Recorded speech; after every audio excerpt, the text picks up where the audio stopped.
Once upon a time, there was truth in journalism, where brave men and women gave voice to the voiceless. But then the corporations bought the journalist, poisoning the news that we are fed. With those tainted sources, all we ever ate was a steady diet of status quo. This hijacked narrative is the truth of mass suffering, injustice, and corruption throughout our land. Status quo, status quo, status quo, status quo. To expose this shift to oligarchy came a band of honest journalists. They left the studio and hit the streets to give the microphone back to the people. From sea to sea, the people were empowered to share their truths. Their voices no longer stifled, reclaimed their power. Join the media revolution now. Hey there, Jordan Sheridan, live on a Sunday, December 8th, 2019. Oh my Lord, we're almost in a new decade. A new decade of the United Corporations of America. And we're going to try to finish out this one in the most informative and entertaining way humanly possible. I am live from my parents' kitchen. If you haven't been paying attention, I'll be kind of bouncing around the next few months before me and my lady move in together, trying to save some money. So I'll be here at my parents' and other places broadcasting, but quite a lot going on. I have a good show for you today. We go live on Sundays, obviously, to tell you the news, but also to build and grow Status Coup, which I'm happy to debut. I'm happy to debut the new Status Coup hoodie. The new Status Coup hoodie, available for sale in our merchandise store. Definitely check it out for the winter.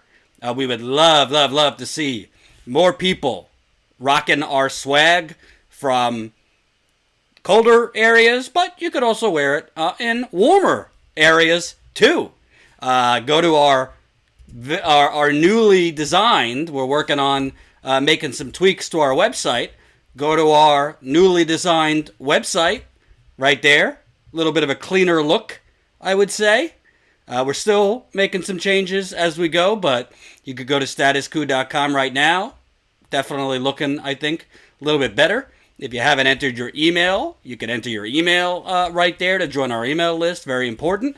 But if you want to check out and order our swag, just click on store, and it will bring you to this fine hoodie, as well as other items in the Status Coup store. We got it all for you. So, thank you very much. It's very comfortable, too. Warm, comfortable, fashionable. What else? What else could you really want? What else can you really want?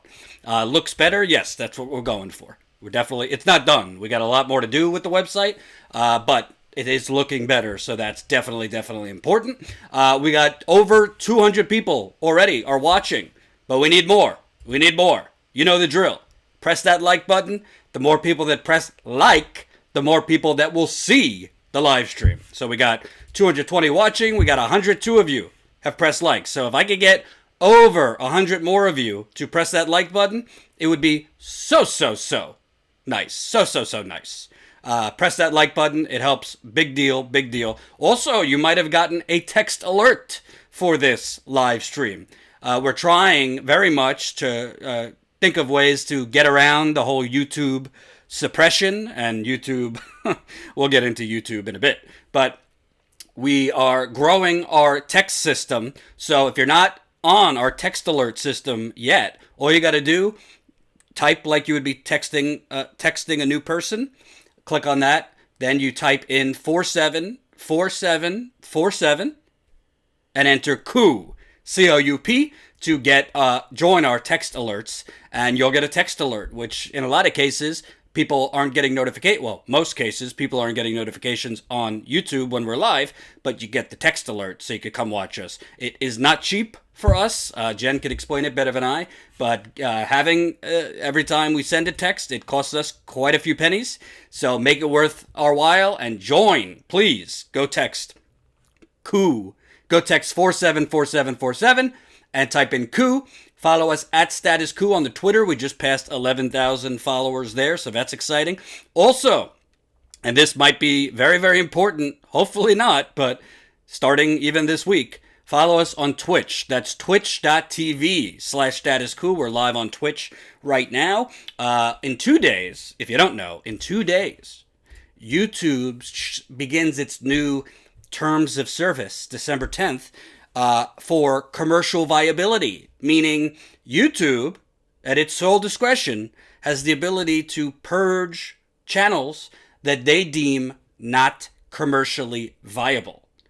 If you read this new policy, which I did, it is so vague it could mean anything. You could be rolling in a lot of money for YouTube, and because they don't like the color of your hoodie, you're not commercially viable. So we're fingers crossed that we will not get the axe on YouTube. We're hoping not. We're hoping other channels like us are safe. But we're preparing just in case for a very rainy day.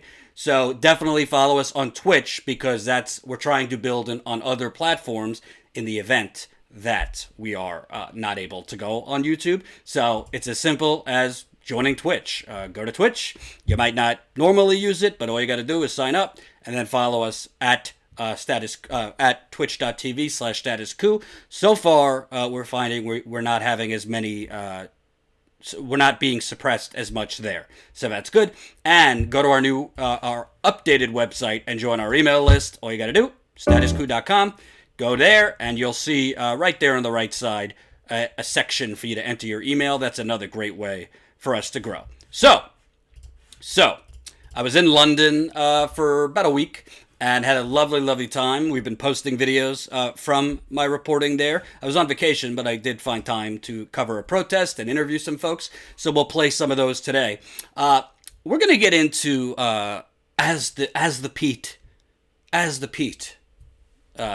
goes on, or as the Pete turns, because it's very rare that you could show the evolution of a politician from having, some integrity when they were young to then entering the political system and slowly but surely their integrity, whatever baseline integrity they had, going out the door. Very rare to be able to show that, but I think we're going to be able to show that today. And we're going to get to Pete in a minute, but I actually want to start with something entirely different. Oh, I should say this is a super chat. This is a super chat. So if you're feeling super this Sunday, let us know in the super chat. It definitely helps us grow. It also helps us show YouTube, or as I like to call it, FuTube, that we're commercially viable. So please, if you don't mind, leave us some love in the super chat. I'll try reading them as I go. And of course, we only grow as far as you take us. We're at 744 paying members right now. Statuscoup.com/join. Happy to say Marcus is today covering Joe Biden rallies in New Hampshire. And I will be in the field, hopefully in the next 2 weeks. We're just working with a new camera person, getting this person up to speed on live view and other things. So Marcus is in the field today, and I will be in the field hopefully in the next 2 weeks. And I'm going to be in the field probably once we get this camera person on board a lot until Iowa. We want to cover New Hampshire, want to go out to Iowa, so we will be in the field quite extensively. The only way we could fund this on an ongoing basis is through you. So hopefully, if you're on the fence, watch the show today and sign up, statuscoup.com/join, for as low as $5 to $10 a month. Now, before we get to Pete, I want to go through something that I find important. If you look at the United Corporations of America right now, and thank you, Lawrence Johnson, getting us started in the super chat, $10 with a badass sticker. If you look at the United Corporations of America right now, the conditions, despite, the job numbers that the media puts out there. Oh, unemployment at a 50% low and everything is just dandy in the United Corporations of America. Everyone is doing fine economically. People, whoever wants a job could go get one. The stock market is doing wonderful. The propaganda that CNBC puts out there, the propaganda that MSNBC, all of them put out there about this booming economy and we're doing well. People on the ground see the reality. Thank you, MT Unit, $5 in the super chat. Yawn, I'm awake. Thank you for being awake. So, I mean, you don't really hear this per se in the media, but income inequality in America is the highest it's been since the Census Bureau started tracking it. Data shows. In the midst of the nation's longest economic expansion, the separation between rich and poor is at a 5-decade high. Ironically, this is from the Bezos Post, the Amazon Washington Post, and they have a picture of a homeless tent city, which is ironic considering a lot of those homeless tent cities popping up are actually in Seattle, San Francisco, Los Angeles, because of Amazon. Isn't that interesting? So this is from September.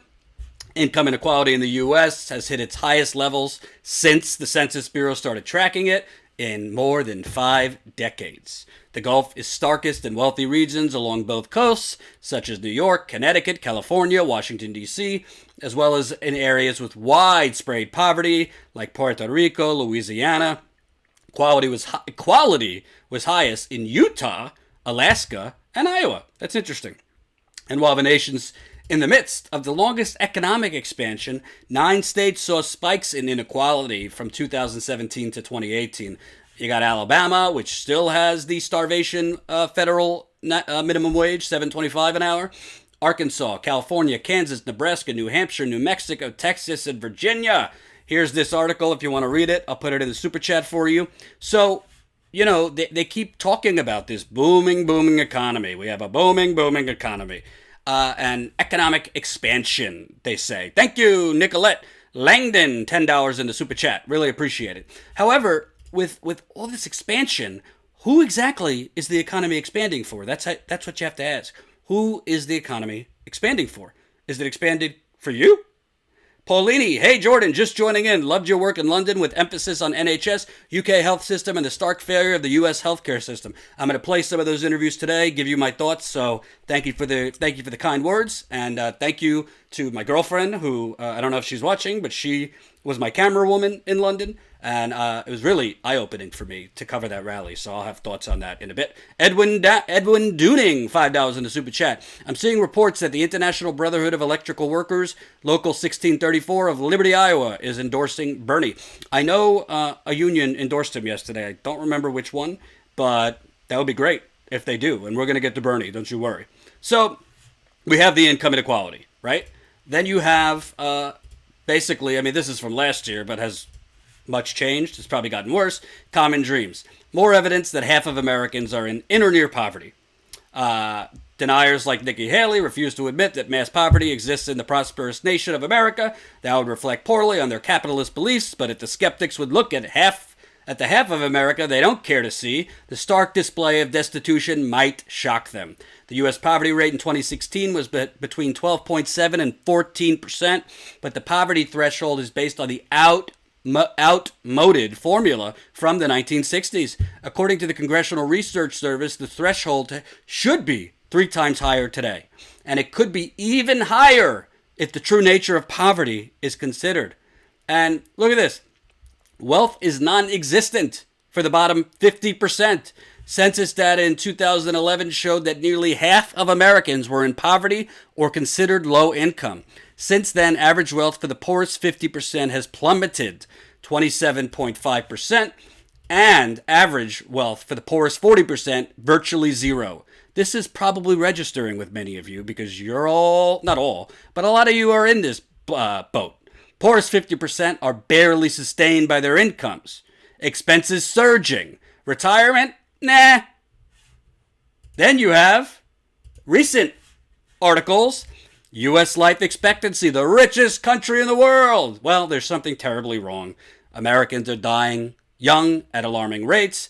Death rates from suicide, drug overdoses, liver disease, and dozens of other causes have been rising over the past decade for young and middle-aged adults, driving down overall life expectancy in the United States for 3 consecutive years, according to a strikingly bleak study published Tuesday that looked at the past decades of mortality data. The report, published in the Journal of the American Medical Association, was immediately hailed by outside researchers for its comprehensive treatment of a still enigmatic trend, the reversal of historical patterns in longevity. Yes, so enigmatic. We don't understand how or why is this happening. Despite spending more on healthcare than any other country, the U.S. has seen increasing mortality and failing life expectancy for people aged 25 to 64 who should be in the prime of their lives. Increase in midlife mortality rate from 2010 to 2017. Wow. Maine, 20%. Ohio, 20% increase or more, by the way. West Virginia, no connection at all to the coal mines, the opioids crushing West Virginia, 20%. South Dakota, no connection at all to the toxic oil pipelines going in and out all over South Dakota. New Mexico, it's all the same thing. So, according to CNBC, according to all of the media, the Washington Post, the New York Times, all of them, we're doing wonderfully in America here. Unemployment is at an all 50% low of 3.5%. The stock market is soaring. Wages are up. I think they said 3% compared to this time last year. I don't want to miss any super chats. Let's see. Krillin, 876. Did you see the doctor on Fox Business supporting Medicare for All that Kyle Kalinske did video on? That doctor went to Freeport High School. I did not see that. I don't watch Fox Business. I'll have to check it out in Kyle's videos, but I'm sure Fox Business got that person off lickety-split. Kelly Elaine, $2. Super chat. Bucks makes status quo financially viable to YouTube. Yes, we are on the chopping block. We hope not, but YouTube is starting its fakakta commercial viability business 2 days from now. So they're going to be able to purge whichever channels they want to purge for pretty much no reason. So definitely, if you got a couple bucks today, drop it in the super chat. We really appreciate it. And as I always say, sign up. Sign up as a member because this is how we grow for the long term. And if the day comes that YouTube tries to purge us, as long as we have a strong membership, we'll be able to sustain ourselves and broadcast elsewhere than YouTube. So check it out, statusquo.com/join. You get great bonus content, a monthly members call with me and Jen. It's a lot of great stuff. So why I bring all this up, and thank you Cheyenne Rose, $4 in the super chat. Lovely name, Cheyenne Rose. So why I bring this up, all of this is going on in America. And you have President Trump.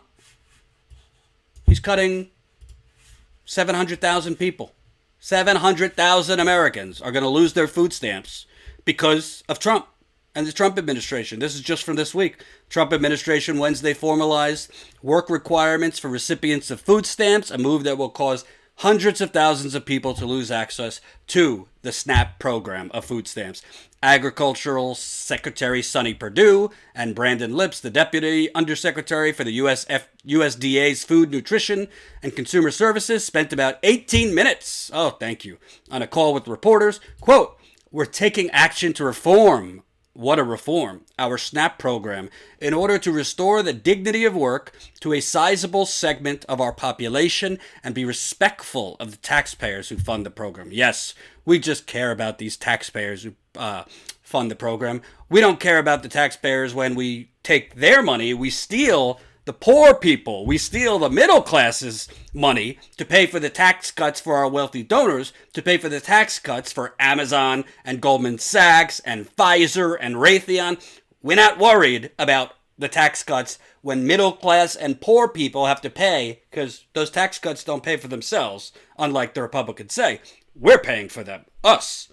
So Trump, because he doesn't care. He's such a wonderful marketer, and he has such a weak opposition, which I'm going to show you, the Democratic Party, that he could keep conning the bulk of his supporters that he is an everyman populist and get away with it while cutting 700,000 people off food stamps. And guess what? The media helps him, because instead of the media actually covering the fact that Trump is cutting 700,000 people off their food stamps, what are they covering all day? Ukraine, Ukraine, Ukraine. And I've been on the record. I think Trump is corrupt. I think Trump did try to bribe a foreign leader in terms of Ukraine. I think it is scandalous. You ask me, should he be impeached for it? I think he should have been impeached for a lot worse than that. I think there's a lot worse that Trump could be impeached for than what they're trying to impeach him for. But on the record, I do think he should be impeached. Do I think it's the best political strategy? No. I think it's actually helping him if you look at the polls. But I'm not opposed to them trying to impeach. What I am opposed to is the Democrats, like with Russiagate, are trying to use this as the everything. There's nothing else important in America. Trump and his corruption is the real thing that's bringing us down. And if we just get rid of him, everything will go back to its neoliberal glory of the Democratic Party pre-Trump. Pre-Trump. Yeah, about that. And thank you. And Jen makes a good point. Let me not forget our super chats. Nicolette Langdon, $2 in the super chat. Thank you so much, Nicolette. Faye Hurtado, $4.99. Keep it up. I like that sticker. Thank you, Faye. Donald Smeed, $2. Thank you, Donald. NBW Doughboy, $2. Thank you for covering this. They're killing the poor. Who's going to cover it if we don't? Chris Garrett, always helping out, Chris. $5. $5 for YouTube viability and to offset the cost of the text messages. Yes. And Jen could explain to you, because she's explaining it to me, but I'm not too lucid with these things. The text alert system, although it's important, and as you can see, it's growing our audience, it's not cheap, this text alert system. They really, really drain you and just make it more expensive. The more people that sign up with the text alert system and the more texts we send out, it skyrockets cost-wise. But we're figuring it's a good way to get around the YouTube suppression, because you're lucky if you get a notification from YouTube the next calendar year. I could go live today. You might get a notification in 2020 that I went live today. So, and Jen does remind you, although we have met our goal in GoFundMe, we have not shut it down. So we have had some people nice enough to continue donating, even though we met our goal. So although I'm not pushing it as much because we met our goal, you're free. Totally free if you'd like to donate there. And again, we're going to have some in the field coverage this week. So keep it coming if you can. So what's amazing to me, right? I just showed you all of that. And, you know, we cover the Democratic Party corruption. Probably, I mean, there's the Jimmy Dores of the world and other YouTube channels, but I don't know many channels and journalists that cover the Democratic Party corruption equally, if not more, than the Republicans. But let's not lose sight. The Republicans are extremists. Trump is a vile, evil... Trump is a vile, evil leader. The stuff that they're doing is evil. Cutting 700,000 people off of food stamps while increasing the military to an obscene $750 billion. Cutting 700,000 people off of food stamps while you are proposing another tax cut for the wealthy. It wasn't enough. It wasn't enough giving $1.5 trillion. Trump and his goons in the Republican Party. Now you want to give another tax cut they're proposing. You, Trump, and his goons, and Mitch McConnell. It's not enough. Not enough to do the tax cuts. Not enough to increase the defense budget. They're also trying to expand right to work. This has not been reported in the media either. Their goal is right to work in all 50 states by 2024. Look it up. I mean, I could go down the list. Just because I don't cover Trump 24/7 doesn't mean we need to lose the ball. So we should keep our eye off the ball. So I say all this because in a normal society, right, if you had a strong opposition party in politics, wouldn't it be a slam dunk not only to beat Donald Trump in 2020, but to clobber Donald Trump, to embarrass him, to win in a landslide possibly of epic proportions? Shouldn't it be a slam dunk? I mean, income inequality is soaring to record highs in the last 5 decades. Poverty, nearly half the country is poor. The people that aren't poor are hanging on for dear life before they fall into poverty. People are working 2 to 3 jobs. Homelessness at an all-time high. People rationing their insulin and medication. I could go on. I'm not telling you anything you don't know. Shouldn't it be unbelievably easy to beat this man if you had an actual opposition party interested, genuinely interested in beating Donald Trump? Shouldn't it be? Well, apparently not, because I'm getting emails like this from my friends at the DNC. Subject line. I'm not making this up. This is 3 hours ago. This is not meant to scare you, but I need to tell you the truth about where we're at. Please read this email from beginning to end, and then make sure you make your first donation to the DNC. Oh, my God. Jordan, by the way, I'm not a valued member of the DNC. I haven't given a dime to the DNC, but I am on the email list, so I could then mock them. Jordan, as a valued member of our party, I need to level with you. Please do, Tom. Please do. Right now, our party's fundraising is simply not where it needs to be to ensure our goal of winning the White House and important seats across the country. We don't need to match the Republicans dollar for dollar. I said that before, and it remains true. But so does this. You can only out-strategize, out-organize, and outwork so much. Candidly, there comes a point where we risk being overwhelmed by Republicans' fundraising before the general election even begins. I'm coming to you today while we still have time to turn this thing around. Grassroots supporters like you are going to make or break the 2020 election, taking back the Oval Office from Donald Trump, flipping the Senate, and expanding our House majority are all critical to restoring our democracy and our American values. And what they mean by this, restoring our democracy and our American values, is simply put, let's put the corruption back to the back rooms. Let's move it back. We don't want it out front. Corruption belongs in the back rooms with the cigar smoke.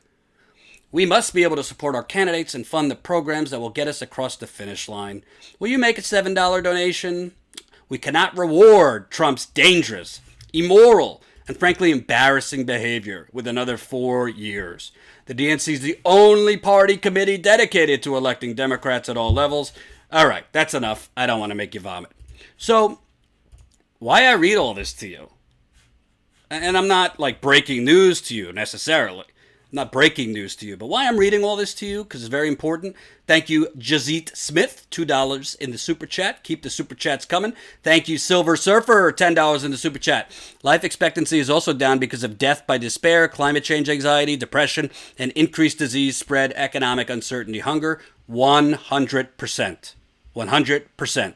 James Quinn, $5 in the super chat. I hope this helps. If they dump my progressive news service, and I'll dump them. James, I am for dumping YouTube if they dump us. Thank you very much for the super chat.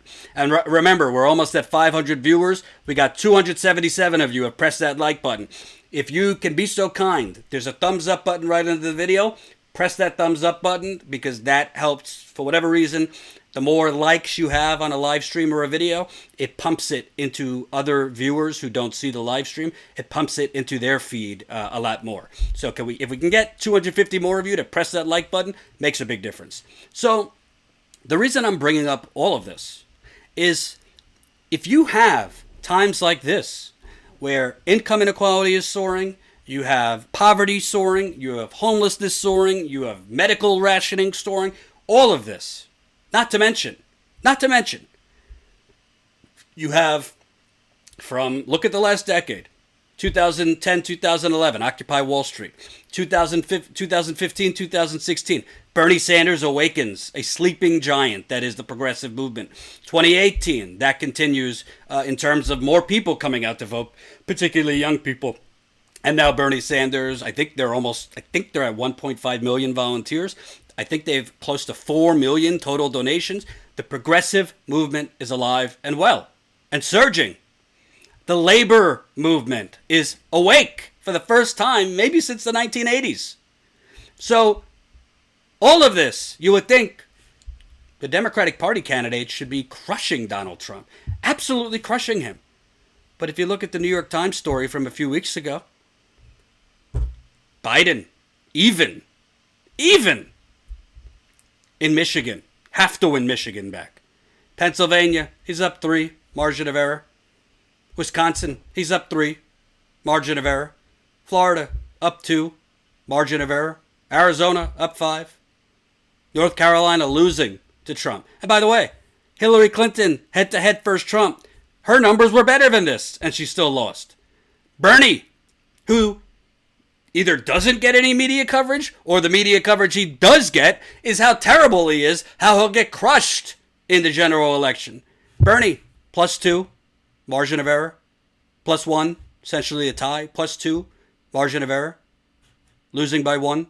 These other states, Trump, +3. Trump, +6 in Michigan. Tied. Basically, tied to me is losing. Pennsylvania, Wisconsin, and not so great numbers. The only difference between Bernie and Biden and Warren, the one on the left, Biden, the media has made sweet love to him, as he's clearly been losing his mental faculties for the last six to 9 months. Media still propping up Joe Biden like nobody's business. And until recently, Elizabeth Warren has had a honeymoon longer and more intimate than any married couple could enjoy with the media. Still, the man in the middle, who has had other than Jeremy Corbyn, who I think could complain just as much as Bernie Sanders, can you think of any politician who has had as long-lasting and consistent and powerful and more money put into suppression campaign than Bernie Sanders? No. Even with all of this, Trump, who is now trying to cut 700,000 people off of food stamps, trying coups in every country under the sun. Now they're talking about another coup in Nicaragua. Bolivia, America is supporting that coup. Venezuela, I'm sure they'll double down and triple down, try it again next year. Am I forgetting anyone this time? Oh, Philippines, America is supporting that brutal dictator. Donald Trump, if the election were held today, would beat Joe Biden. He would beat Elizabeth Warren. He would crush Mayor Pee Wee Herman, who is my next story, because Jen found something pretty good on Pete, and we're going to show Pete and that empty privilege vessel. The only one I think even has a shot head-to-head. And as a Bernie guy, I'm saying today, if the election were held today, I think it's a toss-up between Trump or Bernie.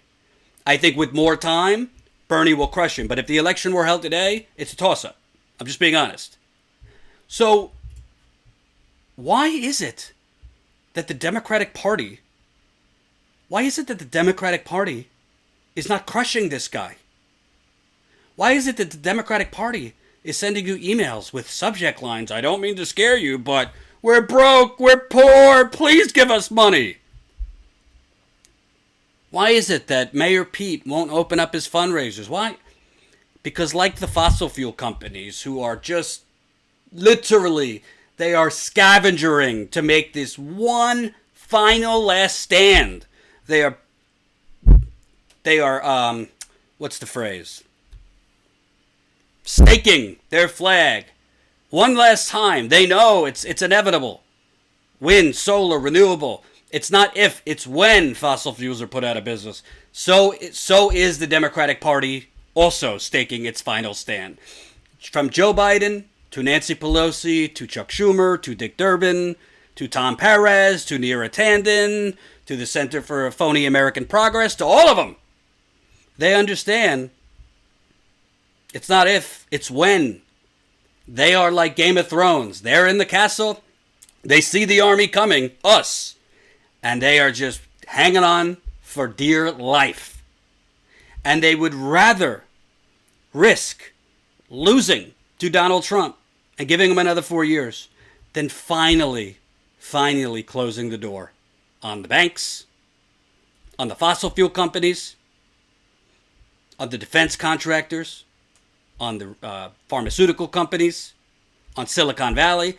They would rather risk it all and give this madman, Donald Trump, another 4 years. Because I promise you, if all of these Democratic Party candidates, if the DNC were actually reading polls, listening to the pulse of this country, they would sign on today for Medicare for all. They'd sign on today for free public college. They would sign on today for a Green New Deal. They would sign on for all of this shit. If the corporate media wanted to sustain itself, the corporations that own these companies would be having progressives on, labor union workers on, labor leaders on, more African Americans and Latinos on, because their model is slowly fading. That's why we need a status quo in this country. But they're not doing this because they're hanging on for dear life. And I'm sorry, I'm a little excited today and energetic because I see a slowly moving shipwreck. A slowly moving shipwreck, and they see the iceberg right ahead. They see it. But they're saying, you know what? So what? We'll hit it, and our luxury speedboats will come and rescue us. This is what the collective establishment's mindset is. They are willing to go down to Trump rather than give up 1 cent. They would rather go down to Trump rather than get rid of the consultants and the consultant class. They'd rather go down to Trump than give up their perches on all the boards, all the think tanks, and give up the revolving door that enriches them. Because I tell you, even though I wouldn't necessarily trust them, if they signed on to all of the policy proposals Bernie Sanders is proposing, the Democratic Party would win in a landslide that we have never, ever seen in this country. And they won't do it. And that's why this, even though this is from a few weeks ago, it's still relevant. This should scare the living hell. Because somebody like Trump, with the conditions and the economic reality that I just told you, should be trailing by 10 to 15 points right now. But he's not. He is in this thing. And if it were held today, I think it's a toss-up. And I wouldn't be doing my job to tell you otherwise. So, if that wasn't enough for you, I want to address Mayor Pete. Mayor Pete Buttigieg. And I'm not drinking urine, by the way. It's special powder to help me go to the bathroom because I am a 90-year-old Jewish man. So, Mayor Pete is the new Barack Obama. Mayor Pete, frankly, is getting more showering attention and coverage than Barack Obama ever got in 2007 and 2008, if that tells you something. Mayor Pete is, according to the polls, winning in Iowa. I mean, I don't put as much stock in all these polls because, as I've reported over and over again, I think a lot of the polls under-sample younger voters and over-sample older voters. I also don't think these polls take into account the fact that a lot of Bernie Sanders, the people that Bernie Sanders are trying to attract are a lot of non-voters who have never voted, a lot of young voters that have never voted, and they will not show up in polls because they are not called. But as of right now, that's the real clear politics average. You got Buttigieg at 24%, Sanders 18.3%, Warren 17.7%, and Slow Joe at 16.3%. Amy Klobuchar 5.3%. I think she's going to drop out after this next debate. That's my prediction. And Harris is now gone. Yang 2.7%, blah, blah, blah, blah, blah. So, Mayor Pete. He's getting this adoring coverage, but frankly, has the media really investigated this guy? Has the media, who, they've been in South Bend, have they at all covered what he's done in South Bend? Yeah, a little bit here and there on his very, very tense and not good relationship with the African American community. But have they covered what's the economic situation in South Bend? What has he done? Has he lifted people out of poverty? Has the job market got better in South Bend? Has he been creative as a mayor? What has been his policies? Who the heck knows? Have they covered the gentrification there? Which, like a lot of other cities, is unprecedented. Have they covered who was this man before he became a mayor? He's only 37 years old. Should be pretty easy to find his recent history. Went to Harvard, then became a consultant at this vulture capitalist company, McKinsey. Then jumped right into it. He's been trying to get to higher office basically for the last decade. Ran for state treasurer, then mayor. Couple 20 minutes after becoming mayor, wants to be the DNC chair. That didn't work. Now, hey, forget the Senate, forget governor, forget Congress. I'll just jump to president. Talk unfettered ambition like you would never believe. And you might have seen this elsewhere, but I think today what we're going to do is show you in a way that it's not easy to do this. And by the way, I don't want to forget our members of the Coup Cavalry who have been leaving super chats. So let me make sure I don't before I keep reading. Thank you. Mo Mooney, $5. War is when the government tells you who the bad guy is. Revolution is when you decide that for yourself. Benjamin Franklin. Love that quote. Thanks for the support. NBW Doughboy, $5. Speaking of donations, why not endorse the person that set record-breaking numbers for individual donations? I can't remember his name. What was his name again? Yeah, who are you talking about? I don't know who you're talking about. Is that Bernie? Yes. Of course, because they're not interested in winning. That's why. They're interested in keeping the money flowing to them. Who else we got?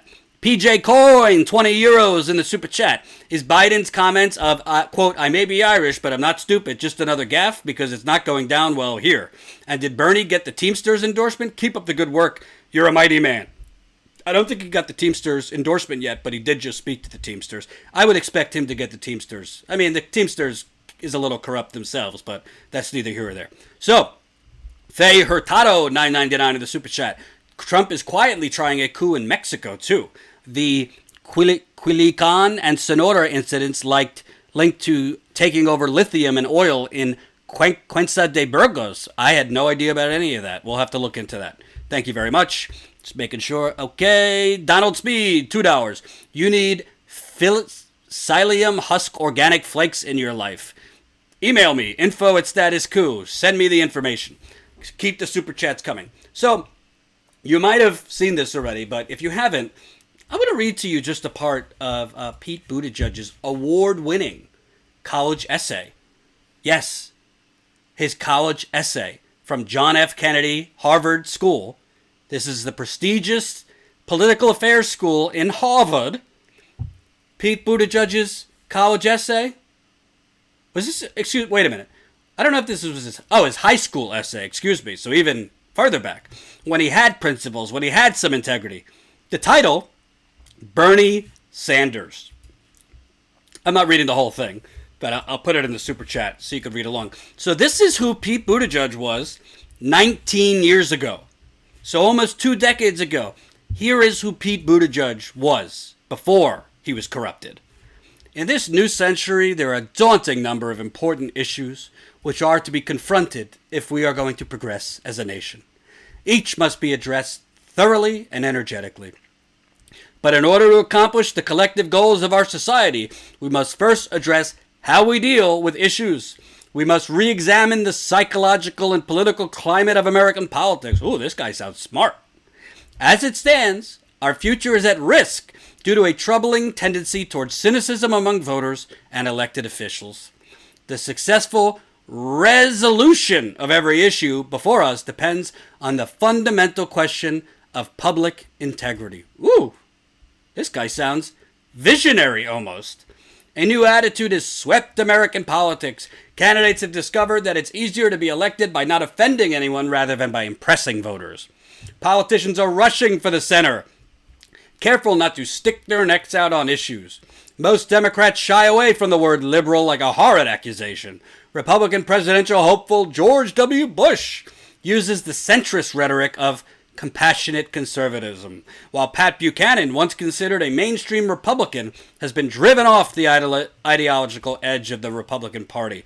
Just as film producers shoot different endings and let test audiences select the most pleasing, some candidates run test platforms through sample groups to see which is most likely to win before they speak out on major issues. I think he's talking about poll testing there. This disturbing trend reveals cynicism, a double-sided problem which is perhaps the greatest threat to the continued success of the American political system. So I'm going to move forward a little bit. Here we go. Fortunately for the political process, there remain a number of committed individuals who are steadfast enough in their beliefs to run for office to benefit their fellow Americans. Such people are willing to eschew political and personal comfort and convenience because they believe they can make a difference. One outstanding and inspiring example of such integrity is the country's only independent congressman, Vermont Senator Bernie Sanders. Sanders' courage is evident in the first word he uses to describe himself, socialist. In a country where communism is still the dirtiest of ideologically dirty words, in a climate where even liberalism is considered radical and socialism is immediately and perhaps willfully confused with communism, a politician dares to call himself a socialist? He does indeed.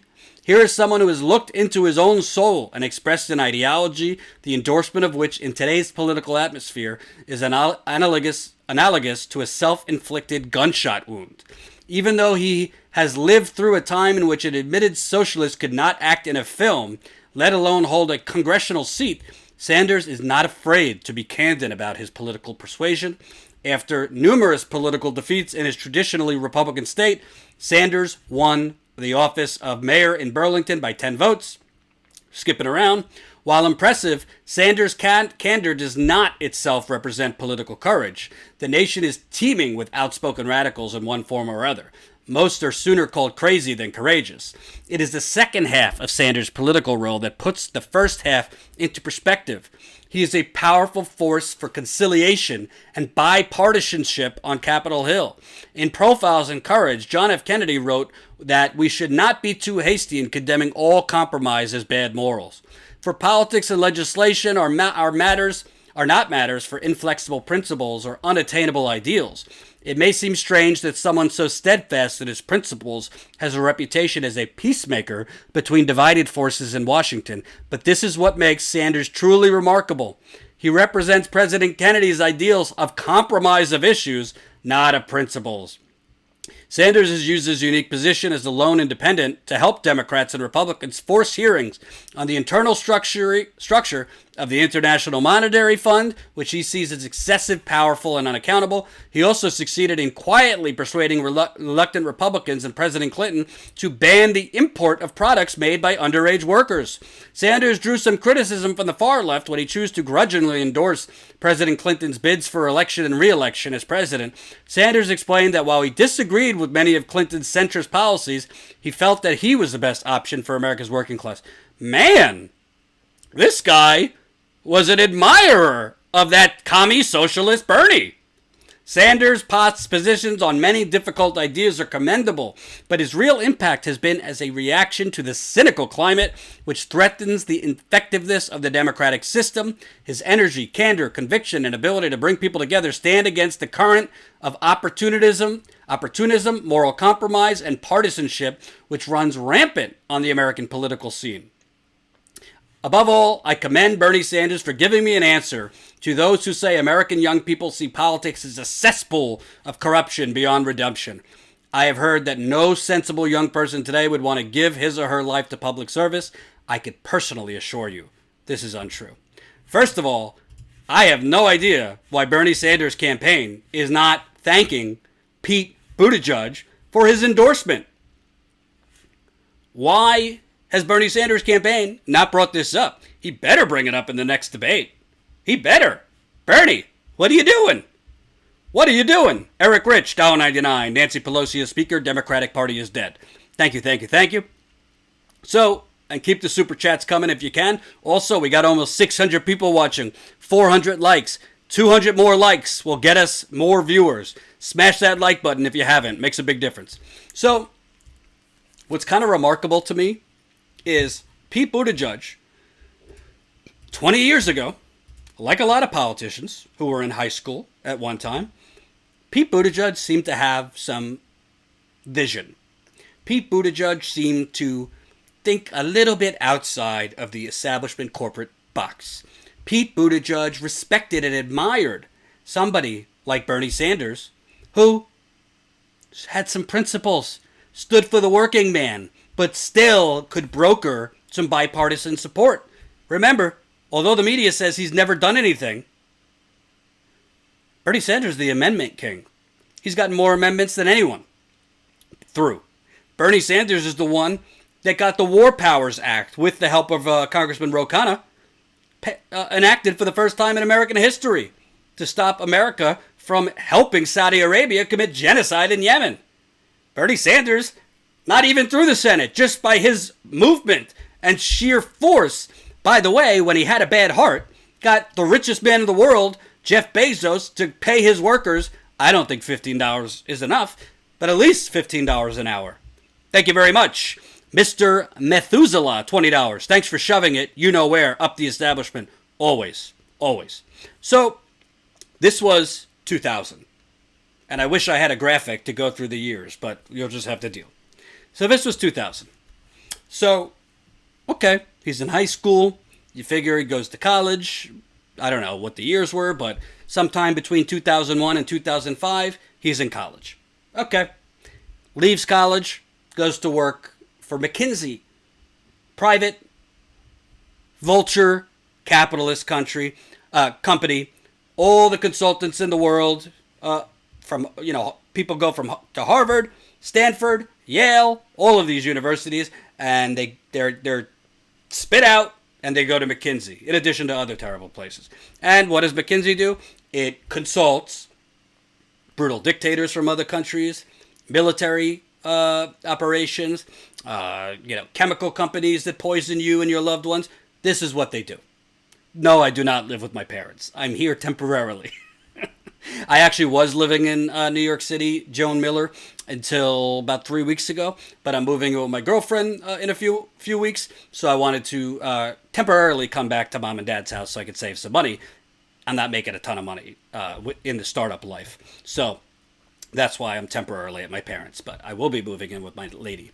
Thank you for the super chat, $10. Thank you for the super chat, Joseph Ballin, $5. Pompeo greenlights Israel mutual defense treaty with U.S. and annex Jordan Valley. Iran, false flag being prepared. Doma chemical reveal faked. Yes, and by the way, I am interviewing Max Blumenthal of the Gray Zone this afternoon. We'll try to turn it around for tomorrow, in addition to interviewing him about, finally, these absurd charges being dropped against him for the crime of covering the Venezuela embassy standoff, the crime of doing some journalism. I'm going to ask him about that Doma false flag. So, thank you. Okay, I got all the super chats. So, 600 viewers watching, 461 likes, 150 more. We need you to press that like button. The more people that like, we'll get the viewership up. So, that was Pete, year 2000.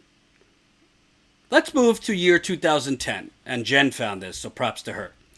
Pete Buttigieg is running for treasurer of Indiana in 2010. A decade after he's a high schooler, he's running for office, baby.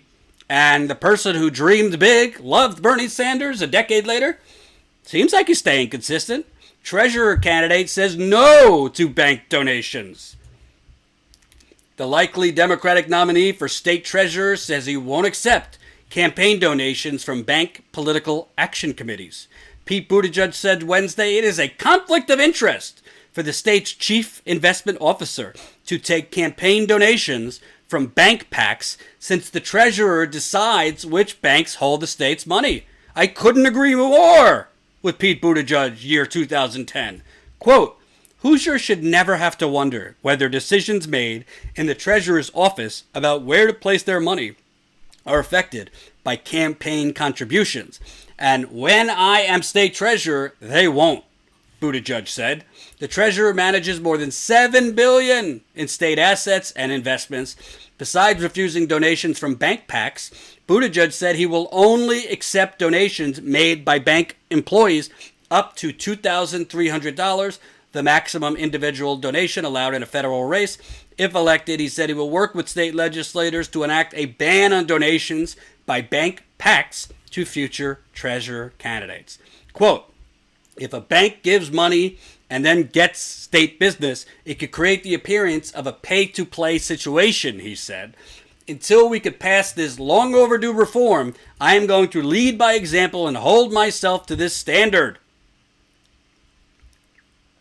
And I invite my opponents to do the same. So, I got news for you. The Pete Buttigieg, year 2000, and let me put this in the super chat so you guys could be smart and be breaking the news yourself. Pass this around like a doobie on social media. Less than a decade ago, Pete Buttigieg was against corruption in politics. Pete Buttigieg, less than a decade ago, was against pay for play. Pete Buttigieg, less than a decade ago, was against super PAC donations, against the lobbyists, against even the appearance of conflict of interest. I hail Pete Buttigieg. Year 2000, the original Bernie bro. Pete Buttigieg was the original Bernie bro. A decade later, I don't want your money the bank's trying to buy me off in Indiana. I mean, give it up. Give it up. So, something happened. Maybe the water in Indiana changed. He lost. He didn't become state treasurer. Jen, check me on that. I think he lost.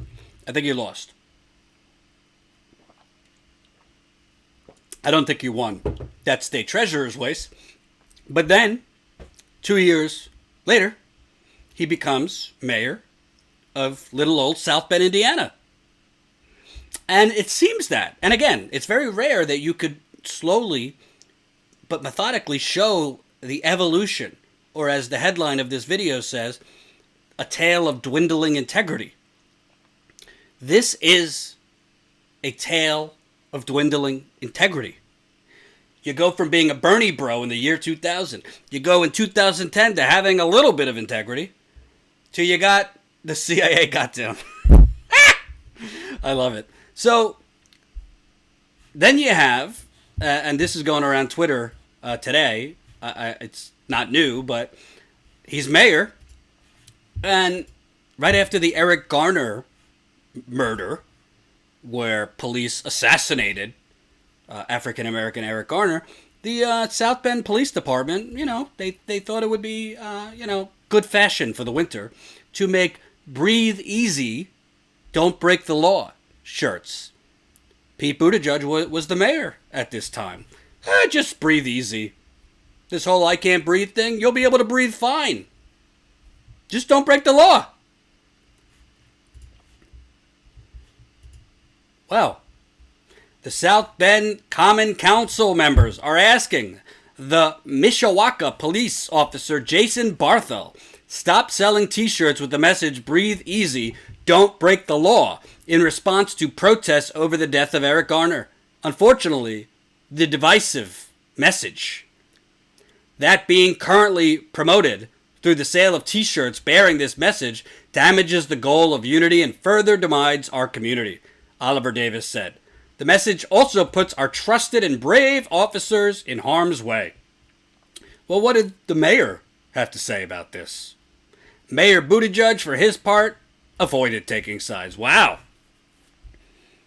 Quote, as residents exercise their free speech rights, it is important to be respectful of other concerns, he said in a statement. The sensitive issue now being discussed across America deserves to be taken seriously, and we as a community have lots of work to do in addressing them here. We cannot rest until all residents and all public safety officers view each other in an authentic spirit of mutual trust and respect. Now, granted, this is not necessarily the beginning of his, well, I'm sure he already evolved on money in politics, but this is a little different than, not banning bank donations from PACs. This is more on a right versus wrong issue. But the Bernie bro from 14 years before that, the Bernie bro, Pete Buttigieg, 14 years before that, would have said, how dare they wear these? This is divisive. This is offensive. But somehow Mayor Pete when a black man was executed on live video in New York, said his police department,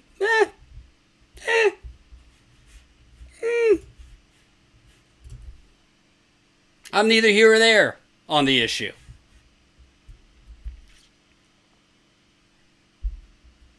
John Smith, let's not question Pete Buttigieg's orientation. That makes no difference. I don't care if he's straight. I don't care if he's gay. I don't care if he's glow in the dark. I have a problem with people even bringing it up. Who gives a damn? It shouldn't matter. I think it's fine. I think it's great that a gay person is being seriously considered for president. I think it's great that it's not even talked about. It's just normal. Just like Bernie's a straight person. He's a gay person. Who cares? Don't matter. I just don't want this gay guy as president. So, what's amazing to me, and I wish, if only to be just a fly on the wall, I'm trying to just guess which year did he turn? Because in 2010 he was still talking the talk, he was still walking the walk. I'm not taking this dirty money. Then he becomes mayor, I think in 2012, and pretty soon after that, if the police want to do offensive shirts glorifying the executions of black citizens, oh well, we should have a conversation about that. Then, as mayor, starts gentrifying the entire city of South Bend. Now, South Bend is not Chicago. It's not the size of Chicago, but, I mean, over 100,000 people in this city. But Mayor Pete starts selling the city to developers, starts selling the cities to the wealthy, starts gentrifying the holy hell out of this city. All of a sudden, according to people I've spoken with that live in South Bend, homelessness starts going up. People can't afford their rents because the rents keep going up in little old South Bend. While the Mayor Pete, all of a sudden, there's talk that he might run for governor. All of a sudden, you have a political awakening in 2016. He's been mayor for 3 or 4 years. He wants to run for the Democratic National Committee chair. People stop seeing him in South Bend. He's going around trying to be DNC chair. He loses that, and after he loses DNC chair, all of a sudden, he's going to have meetings in Manhattan and Silicon Valley to build his network of support.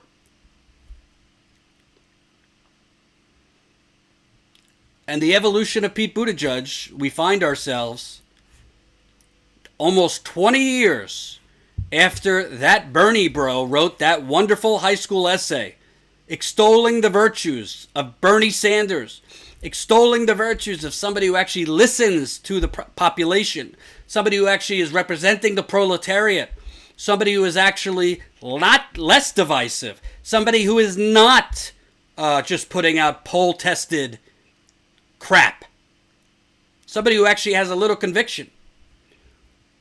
Nearly 20 years after Pete Buttigieg wrote those powerful words, we get this.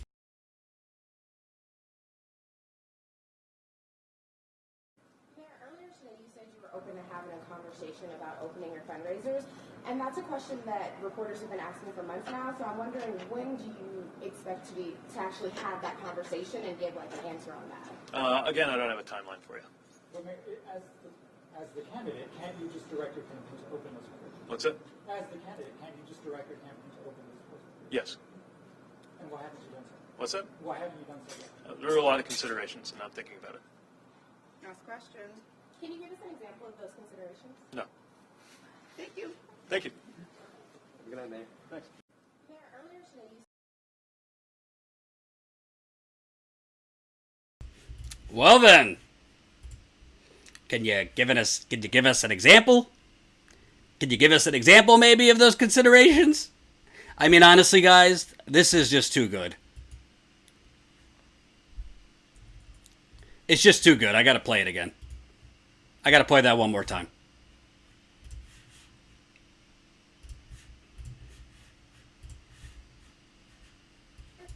Mayor, earlier today you said you were open to having a conversation about opening your fundraisers, And that's a question that reporters have been asking for months now, so I'm wondering when do you expect to actually have that conversation and give like an answer on that? Again, I don't have a timeline for you. Well, Mayor, as the candidate, can't you just direct your campaign to open this post? What's it? As the candidate, can't you just direct your campaign to open this post? Yes. And why haven't you done so? What's that? Why haven't you done so? There are a lot of considerations, and I'm thinking about it. Last question. Can you give us an example of those considerations? No. Thank you. Thank you. Good night, Mayor. Thanks.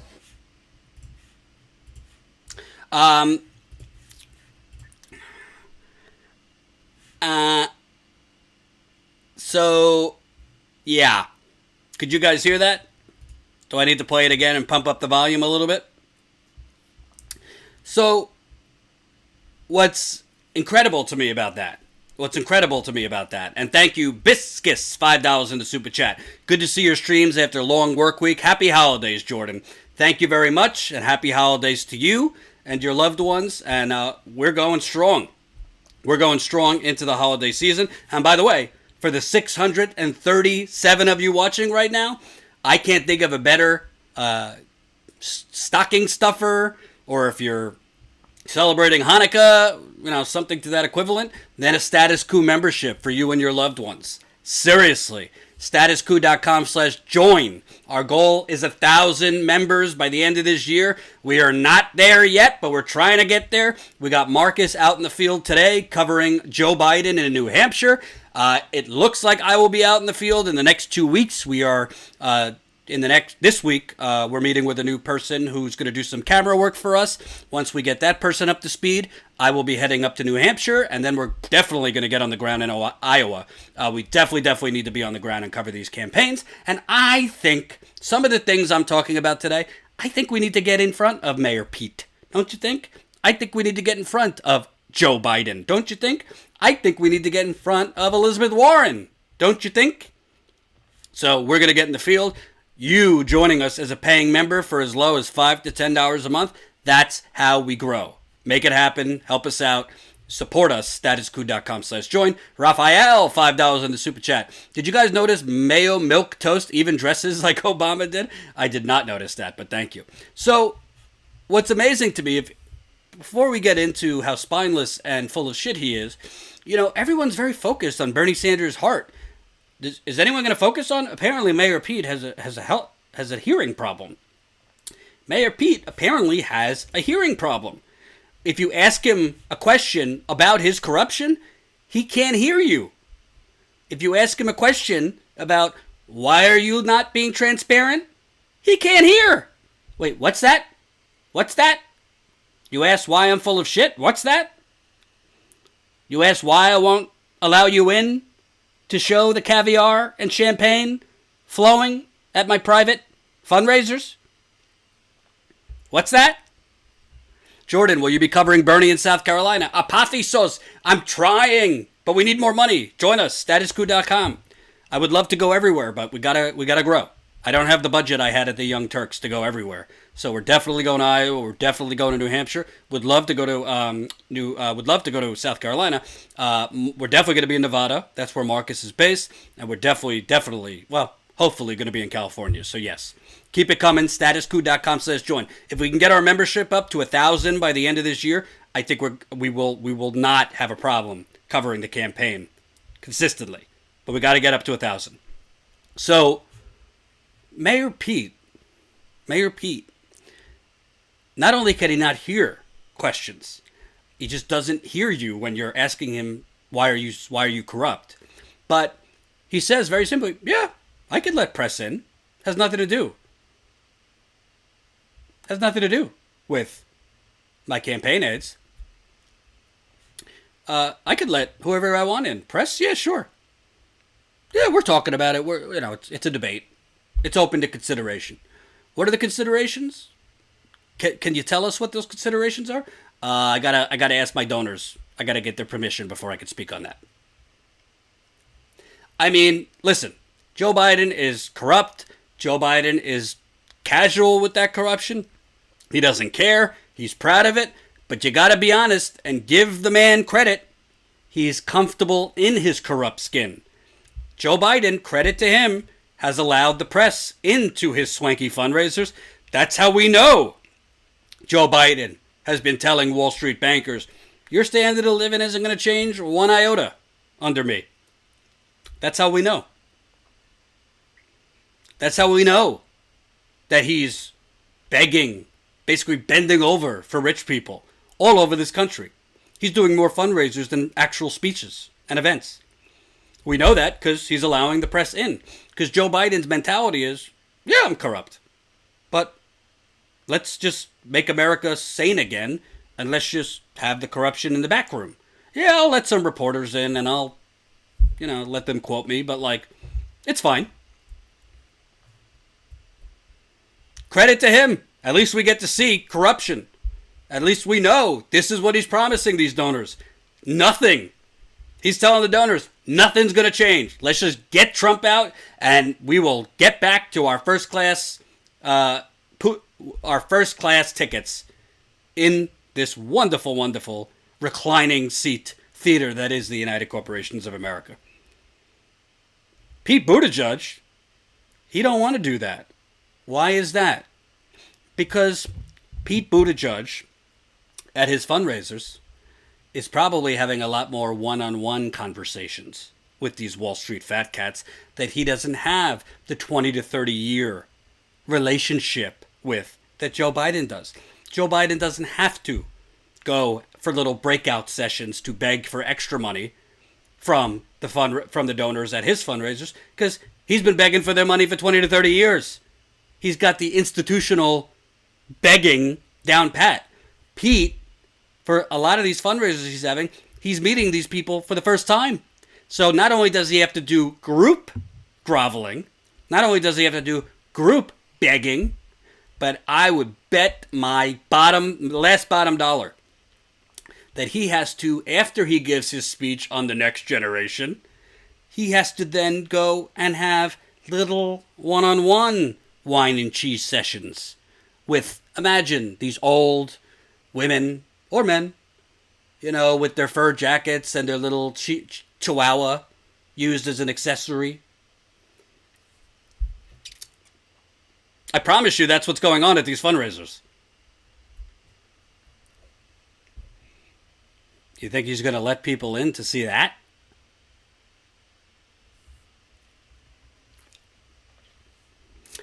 I think that Pete Buttigieg, including journalists, yes. The journalists are probably having the caviar with him. That's a good point. I think that Pete Buttigieg, I don't want to say that he's worse than Joe Biden because they're both terrible. I mean, they're both pretty much zero change. They're both a lot of vague nothingness, a lot of grandiose talk, Biden restoring the soul of America, which means nothing. Pete, let's usher in a new generation, the next generation, which means absolutely nothing. What Pete Buttigieg is doing, he's not ushering a new generation of another.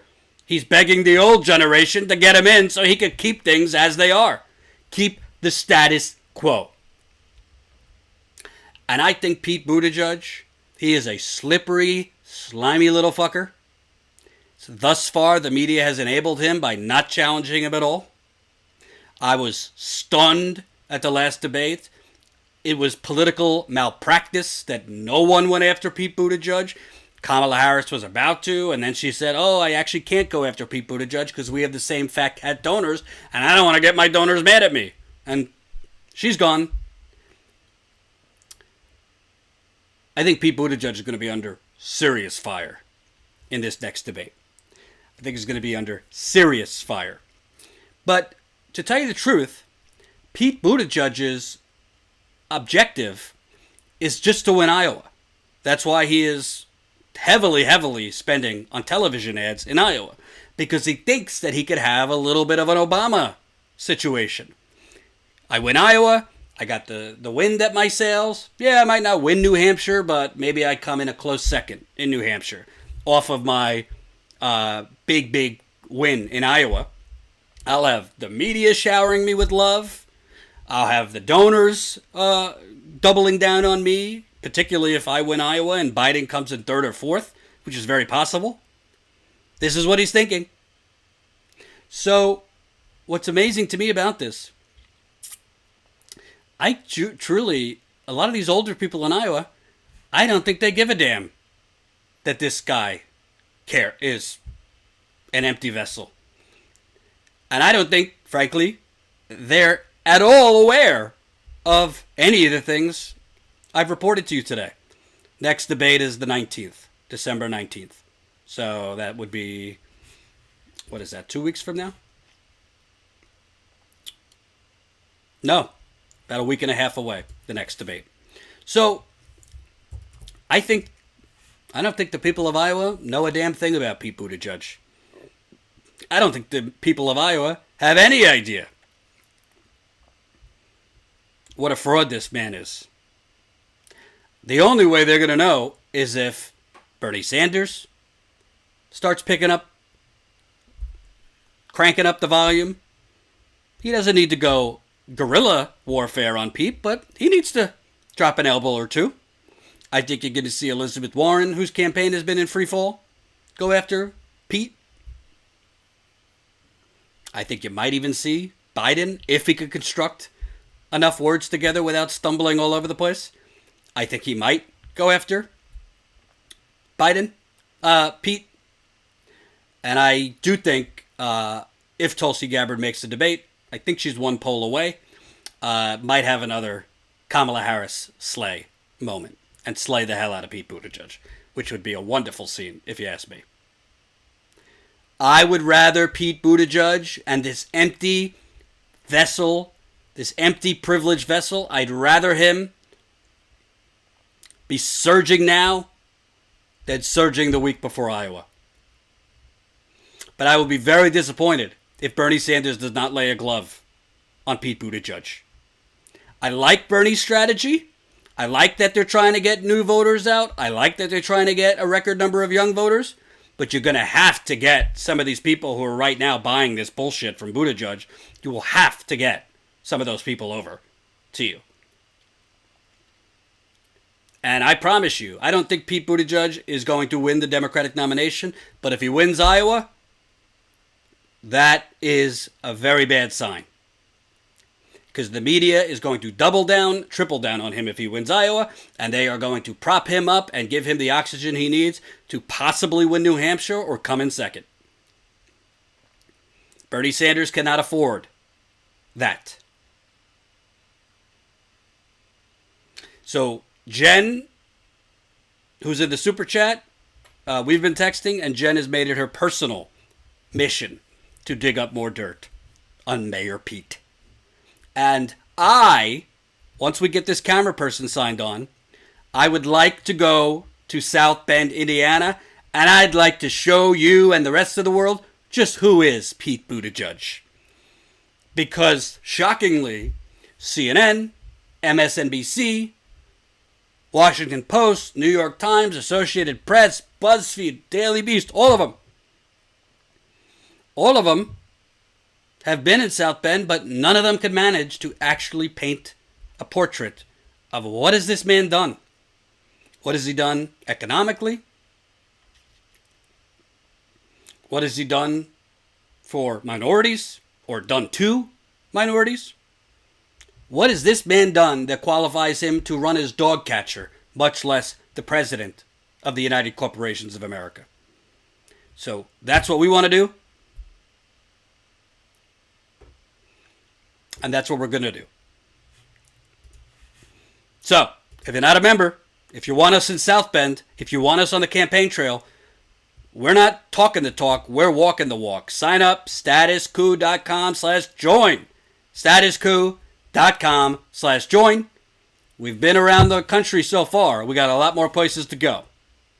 So before I move on to the next topic, if you missed it, I want to play just one of the interviews I did in London, where I reported from an anti-NATO, anti-Trump protest the other day. It was very, very illuminating. Speaking with people, from Great Britain, you find out that even though they have national health care, even though they have a government-run system, they still have a lot of the same corporate neoliberal shenanigans going on there. Check out one of the interviews from London.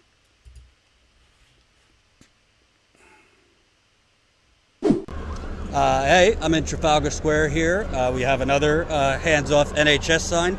You know, I'm getting a bit of a sense here that what I call the vulture capitalism in America, they're really trying to extend it to the UK and kind of get its claws in your healthcare. Tell me about why you felt it important to come out. Yeah, we're already privatizing the NHS. So I think in the last few years, about 15 billion pounds of money has been put into private hands. So money that you pay taxes for. Well, exactly. So the fear is that once we Brexit, that Trump and U.S. interests will see this as because we'll be in a very weak position, and that they'll come over and be in a able to basically take what they want. They've already hinted at that in various trade documents that have come out. Now they're denying it, which is very convenient, but it seems pretty clear that that's one of the things, as well as food, but certainly pharmaceuticals will be on the table. So, in America, we have the presidential election, and a lot of the Democratic candidates kind of fearmonger about what having a national health care would be. Your bills would skyrocket, your taxes would skyrocket, you'd have to wait online for 6 months. Is that what you experience here? Because it seems that's not the case. No, it's not the case. I mean, most people love the NHS and would swear by it, would die by it. It's why it's such an issue, and why the politicians who want to privatize it are so careful about pretending that they're not going to. Yeah, I mean, it's something that we've had since the end of the Second World War, and it's probably the most unifying kind of factor of British public life is because everything else they've managed to fragment, education, etc. But health is one thing we cling on to. It's not to say that people don't have private healthcare. Some people do, but the majority, including I would say the majority of politicians, really do depend on the national health system. And it would seem to me that if it's basic right as a citizen, you can get more preventive care, so people aren't facing urgent crises constantly. Because in America, many people can't get preventive care. They choose not to go to the hospital because it would cost too much, and before you know it, you have an urgent, life-threatening illness. Yeah, no, certainly. I mean, I don't know how our statistics compared to the U.S. statistics. I know that the U.S. spends more money on healthcare, I think, than any other country per capita. So that in itself, in terms of your outcomes, which are very poor in comparison to other countries, suggests that it's not the correct model. Our model isn't great insofar as it's not invested in enough. If we had the adequate investment, the NHS would be, one of the best systems in the world. It's just about governments not putting enough money into it. But in terms of preventative, yes, I think we're probably good to an extent, but unless governments put more into the NHS, and this is more for a British audience than an American audience, then we're not going to have the best health system. Other European governments put more money into their health systems and have better outcomes. So we would just say more investment in the NHS.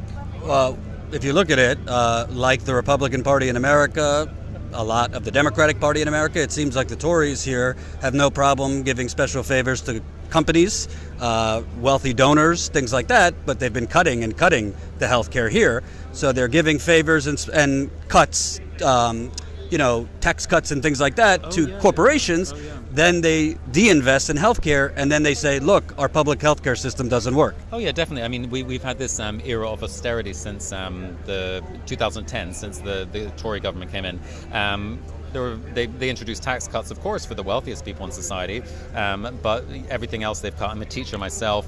Education's, we're on our knees in the education system, and policing. We see that now with issues like happened in last Friday in terms of cuts on police, cuts on medical health professionals. I mean, everything that you can imagine has been cut. You really can't cut much more. So now you even have the Tory party saying, actually, the austerity, we're at the end of that. We're going to now have a policy of putting money back in, but they're being disingenuous because they're not actually even reaching the pre-2010 levels. They're just giving a bit more money to things, but it's not really going to solve the problem. It's just like a little bandage. Whereas the only party that is really going to deal with that is the Labour Party in terms of a mass reinvestment in public services. And when I look, I mean, I've only been here a few days, but you see similar things in Great Britain where there's a real beyond healthcare, just like a working class uprising. And it's happening globally. In America with Bernie Sanders and Occupy Wall Street many years ago. Are you seeing that? More people coming together and organizing here, kind of against this neoliberalism dressed as, capitalism. Yeah, no, I would certainly say so. The problem is at the moment in the UK we have, I mean, it's always a question of divide and rule. We have this issue of Brexit, which really has driven, or split society in two. So in a way, until that gets sorted, it's very hard to unite people across, classes, across the spectrum, because, that people are divided along those lines. And so a lot of people who really should be and are Labour voters are not voting Labour this time round because of Brexit, because they think they've been betrayed by Labour. Whereas in fact Labour is offering them the only plausible and honest option, which is to renegotiate a workers deal and then go back and to the people and offer us a referendum. I kind of stay or exit, which would actually be in favour of the people rather than what the Tories are offering us, which is this kind of pro-Trump deal, which we're really going to be in the hands of the. So it's dressed as Brexit under Johnson, but it's essentially privatizing. Oh yeah, that's definitely the agenda. Yeah, I mean they don't, no longer do they really even. I don't even know what they're arguing for anymore. I think they have their eyes on the prize, which is deregulation, which is what they wanted all along, which is, privatization, invite, the companies over and they'll get kickbacks of all sorts, none of which we'll know about at the time, but it'll all come out 10, 20 years later. And even in the next few years, even if they don't get their hands on the NHS, that's what eventually will happen. It's so obvious.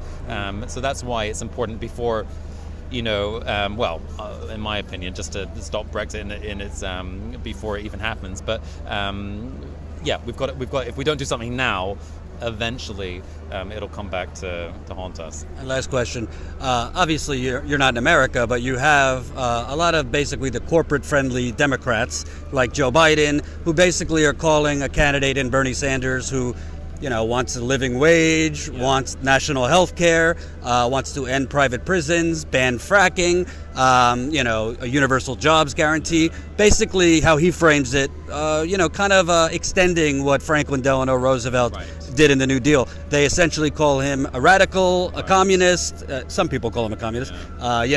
Big government. He's going to bankrupt the country. We're going to become Venezuela. To people in Great Britain, when they hear essentially somebody saying, across the board, I'm favoring policies of workers' rights.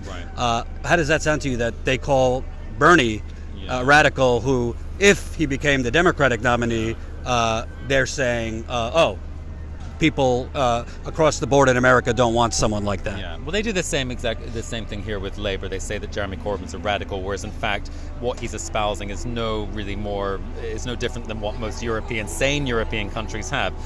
So I think it's the same with Bernie. It's just actually minimum rights, which you would expect in a developed, the States being the wealthiest country, you think, there shouldn't even be an expectation, this should just be a given. But of course, it's a way of dismissing someone. But look at when, America did best. It was after FDR brought in his New Deal, etc. That's when, you created the middle class in the United States. That's when you created, investment and growth of jobs, etc. So that's exactly what people should want.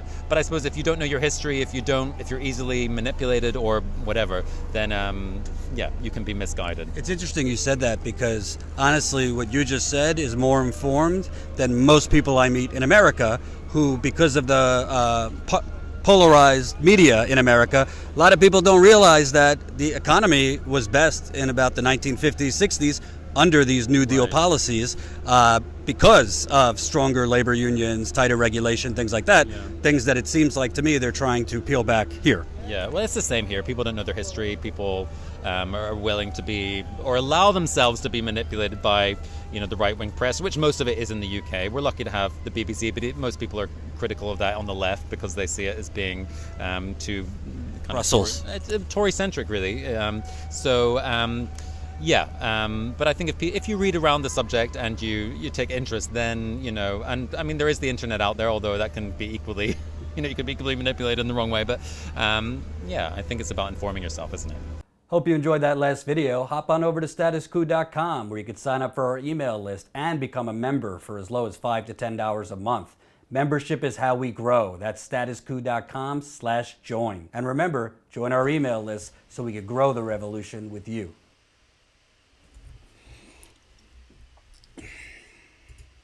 So that was a fine chap, David, from London. And while that interview was playing, we got a new member. So now at 745 members. Welcome to the party, Emily. We want to get this number up. So, hey, got almost 600 people watching. If we could get another 10 to 20 today, oh my, that would be wonderful. We're trying to get to 1,000 by the end of this year. It's going to be a toughie, but I think we could do it, or at least get close. We definitely need to grow our membership. We haven't been in the field as much, need a camera person, a couple other things, but we will be hitting the field. Like I said, Marcus is at a Joe Biden event right now. He's covering another Biden event later. I hope there will be some fireworks, and I'll be in the field in the next few weeks. Well, I will be in the field shortly, and for the next few weeks, we're definitely going to be in the field a lot more as we head to Iowa, New Hampshire, South Carolina, Nevada, California, all of that. So, agreed with a lot of things he said. I don't agree as far as not doing Brexit. The bottom line is, if you have a democracy, when the people vote for something, they vote for it. And what the people vote for, whether it's the candidate they voted for or the issue they voted for, it's on the people to deliver that. It's on the government to deliver what the people voted for. Now, some might say, and I've spoken with people in London who say, well, the people didn't really understand what they were voting for and yada, yada, yada. Yeah, that's all fine and well, but you could say that for every unpopular politician. Can you say, well, the people didn't understand, oh, Trump actually meant the things he was saying, or didn't mean the things he was saying, so let's just not have him go into office because they didn't understand it. No, that's just not how it works. So the bottom line is, the people voted for Brexit, whether you agree with Brexit, whether you don't agree with Brexit, this is what they voted for, and this is what should be delivered to them. Now, is it true that Boris Johnson's version of Brexit is really kind of trying to sneak in privatization and right wing? Yeah, that's probably true, and the people should fight against that. But I believe at the end of the day, there's a reason Brexit won. The people are not as stupid as the politicians would like you to believe. They did know what would happen, and they voted for it. So give the people what they voted for. Thank you. Thank you, Steady Drummer, $9.99 in the super chat. Did I miss any others? Thank you, Victoria Timus, $2. Time to hit the streets, Victoria said. Thank you, Darth Corey, $5 with a dancing. I don't know what that is, but I like it. By the way, YouTube, one of the cool things they're doing, very few cool things they're doing, is they allow you to do stickers in your super chat. So thank you. Rafael Rodriguez, $2. I gave up Starbucks cup to send Jordan to South Carolina. What kind of Starbucks cup do you get for $2? I'd like to know. Thank you for the $2 though, but damn, I haven't been to Starbucks and spent less than $3 in ever. I'm not much of a Starbucks drinker. I'm more of a Dunkin' Donuts kind of guy, but you know what? You know. Bella Boy, $2. Your audio is ruining my life. What's wrong with my audio? My audio's showing fine on my system. You can't hear me? I'm sorry. Upstate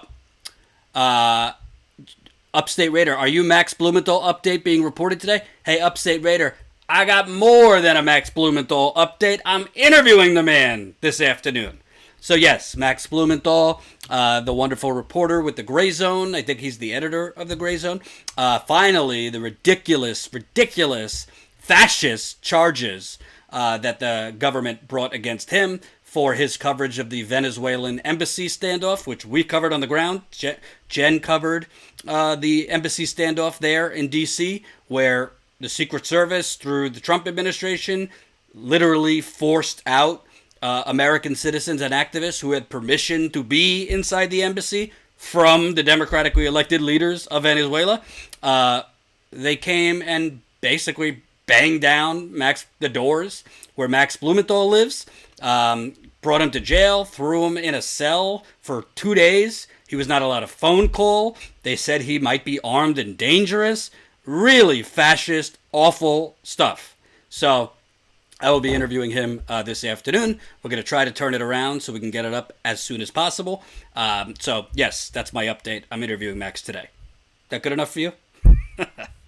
Very excited for Max and the Gray Zone for justice, and props to their attorney who's done some legal work for us, Status Coup, Bill Moran. If you need a good lawyer, go to Bill. A little bit of a wacky person sometimes, but I love him. So, I'm interviewing Max. And let's keep this super chat momentum going. We need more funding. If you can't become a member today, drop us a super chat. If you can become a member today, statuscoup.com/join. You can become a member for as low as $5 to $10 a month. Makes a huge, huge difference. That's how we're going to grow. So, I also want to play a little clip from my trip and my reporting at this protest, because there was I covered some speeches too, and there was a really, really passionate speech that I want you guys to see. I can't think of a better speaker to talk on that front than my colleague John Rees from the Don't Extradite Assange campaign. John. There is one man in this country who, perhaps more than any other, told us the truth about the Afghan war, about the Iraq war, and about the American military machine. That man is the publisher of WikiLeaks, Julian Assange, and he is currently a political prisoner in this country, held in the Belmarsh high security prison on no charge whatsoever in this country, simply on the say-so of Donald Trump, who wants him extradited to the United States, where he could face 175 years in jail simply for telling us the truth about the wars of the American state. And it is part of the duty of any movement in this country to demand that he be set free. He will never see a jury trial in this country. His extradition trial next February has been moved to Belmarsh Prison, where there will barely be any public allowed to see the trial. This is a secret, no jury trial. It is an offence against democracy and against equity and against justice. So raise your voices to stop the extradition of Julian Assange, and think this to yourself. There is one man who is being feted by this government, who should be in jail, and there is one man who is in jail who should be free. Thank you very much.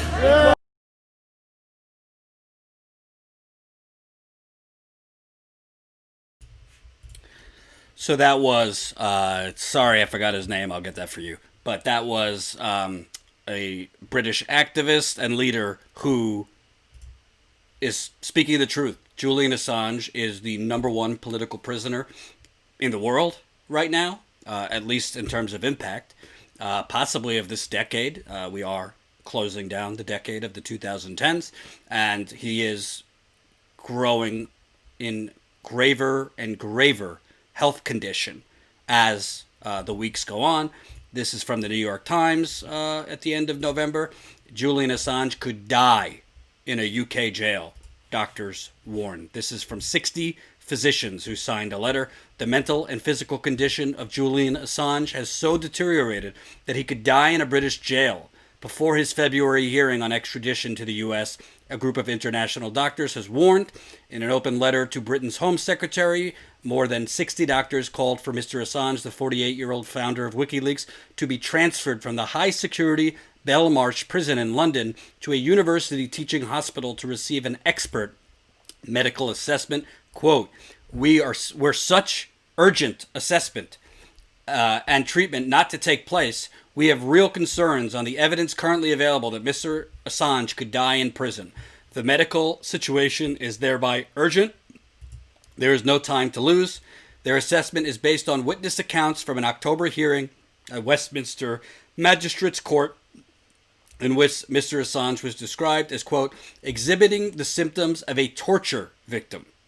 The analysis was corroborated this month by Nils Melzer, the United Nations Special Rapporteur on Torture, who wrote a report about Mr. Assange's health, warning that his life was at risk. Quote, what we have seen from the UK government is outright contempt for Mr. Assange's rights and integrity, Mr. Melzer wrote. Quote, despite the medical urgency of my appeal and the seriousness of the alleged violations, the UK has not undertaken any measures of investigation, prevention, and redress required under international law. The doctor's letter describes how, over the years, Assange was threatened with arrest if he left the Ecuadorian embassy in London to seek treatment for a series of ailments, including a cracked molar and shoulder stiffness. In 2015, a trauma and psychological expert who assessed Assange's conditions at the embassy concluded that he was suffering from moderately severe depression. I'd be fucking depressed. This is an outrage of possibly unprecedented proportions in journalism. And yes, Julian Assange is a journalist.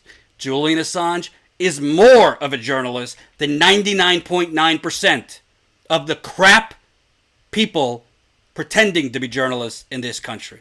I don't care if you love Julian Assange. I don't care if you don't like Julian Assange. I don't care about any of that. You could have disagreements with his methods. You could think he didn't do enough to protect the sources he revealed or whatever. The bottom line is, you have to look at the totality of a man or a woman. You have to look at the overall good versus bad. This man, without this man, the anti-war movement in this country and in this world might not be as big as it is right now.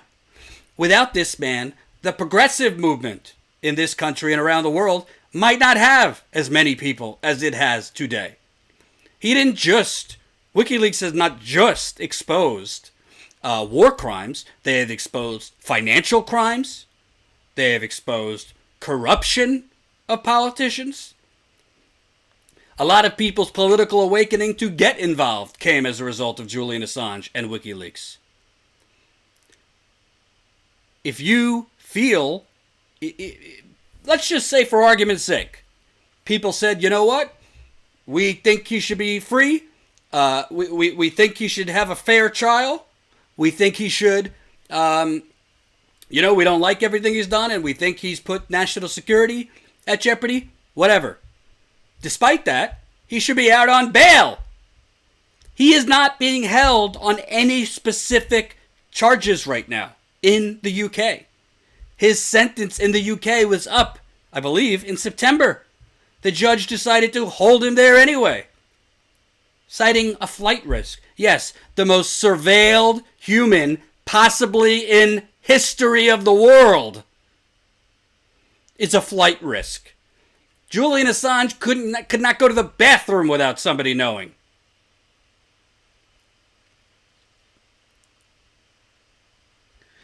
I haven't seen him, but reports show that he is frighteningly bone thin. Reports say he has trouble articulating full sentences. Depression? I'd be catatonic in his situation. And make no mistake about it, the UK is keeping them there because Boris Johnson wants to remain in Trump's bosom. That's why the UK, and before Boris Johnson, it was Theresa May. They don't want to piss off the deep state here. Great Britain, along with much of Europe, is butt buddies with the deep state here.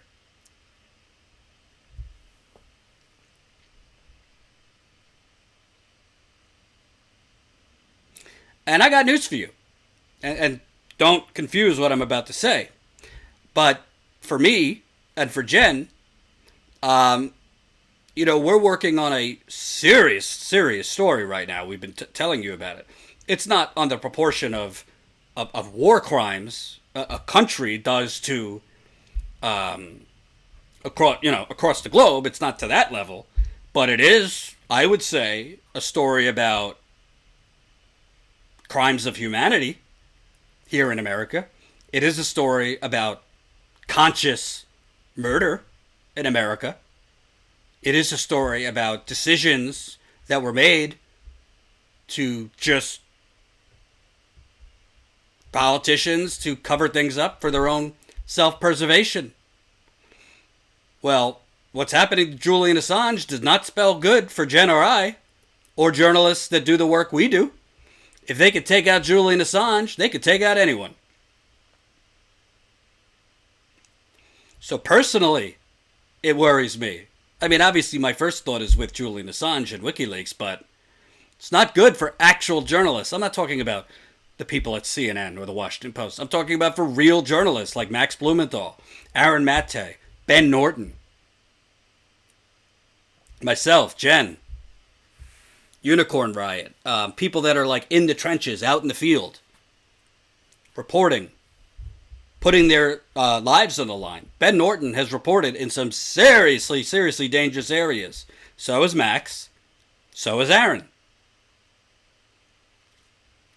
Not to take away from the Jimmy Dores of the world or Kyle or people that, aren't as much in the trenches. Glenn Greenwald, thank you.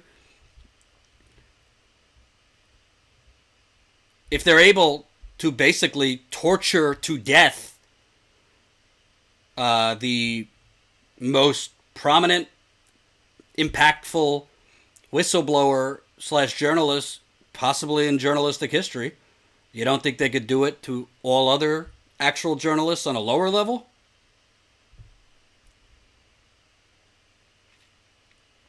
I mean, we got to walk and chew gum at the same time. We got to keep the pressure on and protest for healthcare, protest for Black lives, protest for college, protest against the climate catastrophe. Rania, Abby Martin, too. Thank you, Jen. But I hope people start getting out on the streets for Julian Assange in the UK and here. Or else, right now, this is just going to be rubber stamped. He's not having a fair trial, folks. They're going to put him in a solitary confinement, and he's going to die. He's 48. I'm just keeping it real. If things go the way they do, be lucky to have 5 more years on this planet. I don't want that to happen, but I'm just being real.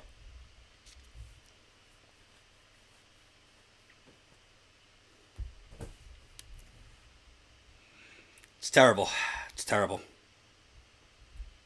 So we'll keep reporting on it and updating you as best we can. But it's just terrible. I'm about to move on to my last story of the day. Before I do that, I want to play one more interview for you from my trip in the UK. Remember, still got 500 viewers strong. Keep it coming in the super chat. Keep it coming if you've been on the fence. I hope today will keep you, convince you. Sign up, statuscoup.com/join. Become a member for as low as a cup of coffee a month. Here's one more interview I did from London.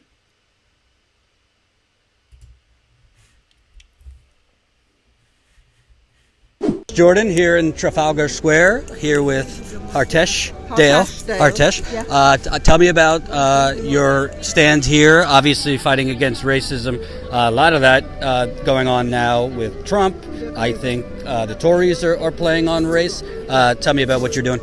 Well, what we're doing is basically protesting against Trump and Boris and their sort of, blatant racism, really, and how that works to divide people and just create sort of just a real nastiness in society at the moment, which is just, I can't, what can I say about it? It's just deeply unpleasant and deeply unsettling for everyone, I think. You know, it's interesting. I was in a cab with my girlfriend the other night, and the driver was definitely pro-Brexit. And he mentioned the open borders and immigration, which is very similar to, in America, a lot of people like Trump. They're economically hurting, and they've been kind of conditioned to think the immigrants are taking their job. It seems like you guys are seeing a lot of that here. Yeah, I mean, there's a sort of, there is this idea that they're taking our jobs, and except that when you actually drill down into any of this, there's no evidence to suggest that that's the case, and nor is there any real evidence to suggest that actually it's brought down people's living standards. What has brought down people's living standards is stagnation of wages, because employers are extracting more and more, and taking more and more of the work. They're taking more value out of the system. Mm-hmm. And, I mean, wages have stagnated here for the last 20, 30 years. Wait, am I in Europe or America? Because that's the same story there. It's exactly the same story here. It's exactly the same story here. What's happened is basically wages have stagnated, job security has declined, people are really struggling, and it's an instinct. I suppose the simplest instinct is to try and blame somebody for that, and rather than and the politicians have used that to stoke up xenophobia and racism, basically. And it seems to me part of that stagnation, you have productivity is going up, wages are stagnant, but the Tories and other governments have given plenty of tax cuts to corporations, wealthy people, and they've told you, oh, that's good for the economy, we need to help the wealthy because they'll help you.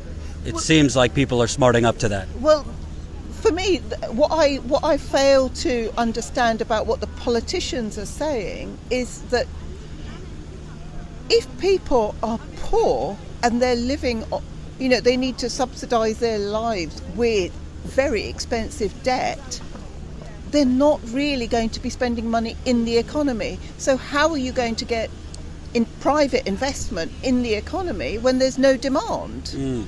So, I mean, which is why I suppose that the Labour's sort of economic programme is so interesting and exciting, in the sense it is going to inject money into the public realm, mm-hmm. And hopefully create jobs, create green industries and jobs around that, which will actually boost the economy and boost demand. Mm-hmm. But we also have to make sure that employers pay decent wages, because at the moment what's happening is that the state is subsidising low wages through tax credits. That can't be right, can it? That, you know, all the information, all the data suggests that actually the rich are just getting richer and richer, the poor are getting poorer and poorer, and the state is subsidising the rich for them to get richer. It's the same thing in America when you look at a company like Walmart, the Walton's richest, I think one of the richest companies in the world. They don't pay their workers a living wage, and then those workers have to go on welfare, and we pay for we pay to subsidize the Waltons. Exactly. That's all that's happening at the moment. How is that sustainable? It isn't sustainable. It just creates more and more job insecurity, and I guess it keeps people apathetic. I've talked to people who are working such long shifts and are so worried about losing their jobs, they're not going to come out to vote. Mm-hmm. So, you know, that's not democracy. Right. And my last question, in America, particularly among progressives, they feel it's not enough to just get rid of Trump and put in another, you know, neoliberal Democrat who's gonna be, you know, say nice things but just sell you out to the corporations. They'll just do it in a not racist way. Yeah. What do you feel? Is it enough just to get rid of Boris, or do you have to get somebody in there who actually means what they say, not just somebody who's not going to speak racist, but somebody who's actually going to help the vulnerable, somebody who's going to actually help the working class? Well, this is why I think, you know, somebody who comes from a real socialist tradition, who is has is rooted in anti-capitalism and is anti-racism and anti-sexism, and I think there's just a chance for a fairer society there. You're talking about Corbyn? I'm talking about Corbyn. Mm-hmm. And I have to ask, do you feel there's any credence when they say he's been anti-Semitic or said things that are anti-Semitic to Jewish people? I think he is critical of Israeli foreign policy and Israeli domestic policy, and if that is anti-Semitic, I am anti-Semitic. But I've been on the... Hope you enjoyed that last video. Hop on over to statuscoup.com where you can sign up for our email list and become a member for as low as $5 to $10 a month. Membership is how we grow. That's statuscoup.com/join. And remember, join our email list so we can grow the revolution with you.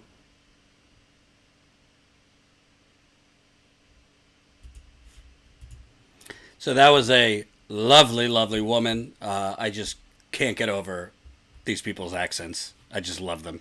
Love them. I also can't get over the fact that when you watch the end of the video, what was that, 6 months ago?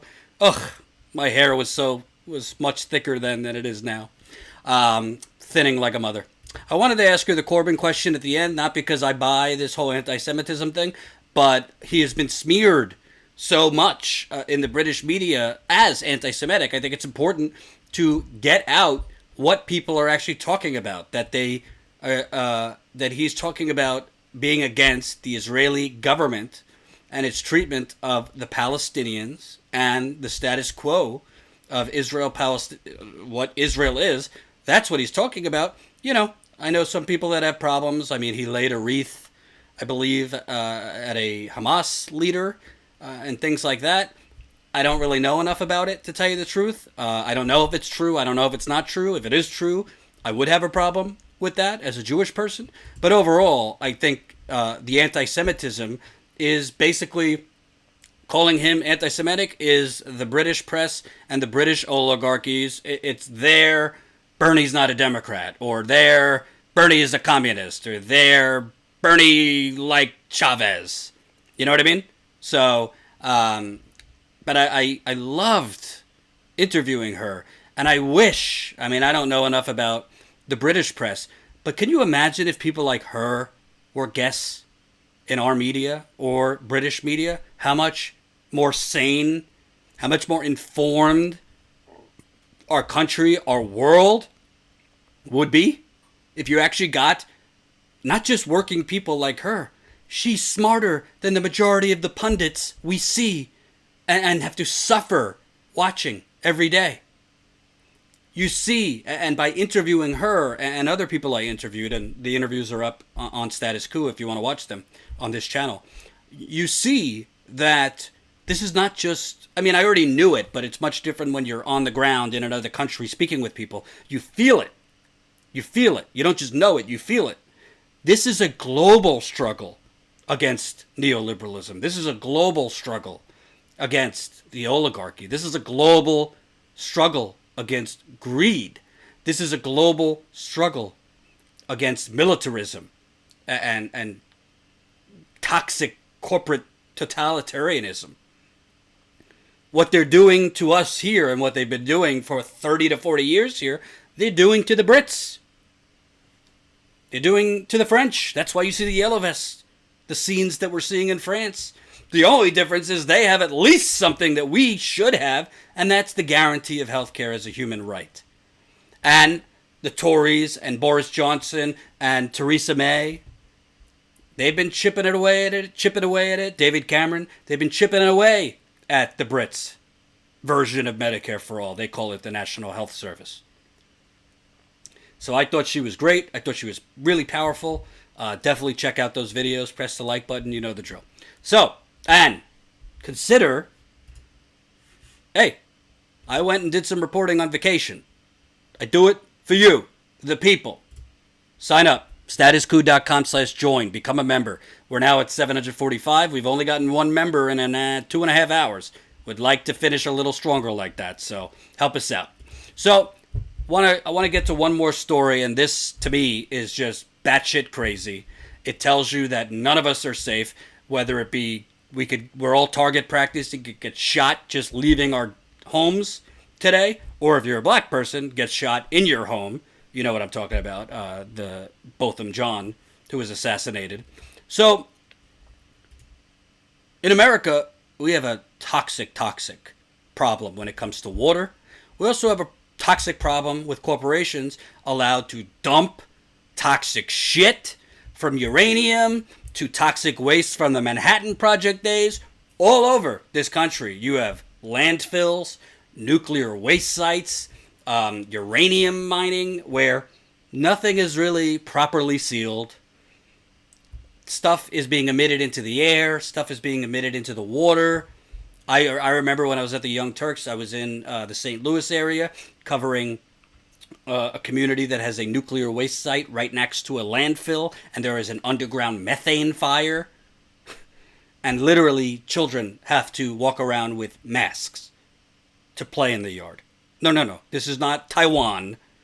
This is not third world countries. This is in St. Louis. What was it? The Bridgeton landfill. I had to wear a mask at this landfill. So, what's amazing to me, look at this. If you live in Detroit, I hope you know about this. Potential uranium spill in Detroit River alarms residents and environmental groups. Detroit residents and environmental groups are outraged over the handling of a potential uranium spill from a long-contaminated riverbank that collapsed into the Detroit River 2 days before Thanksgiving. The public was unaware of the potential contamination until the Windsor Star in Canada revealed what had happened. 9 days after the collapse of the riverfront storage site in Detroit. The city of Detroit has drinking water intake lines near the collapsed site. You literally have Canada reporting on this, not American politicians, not American environmental officials, not America media, Canada.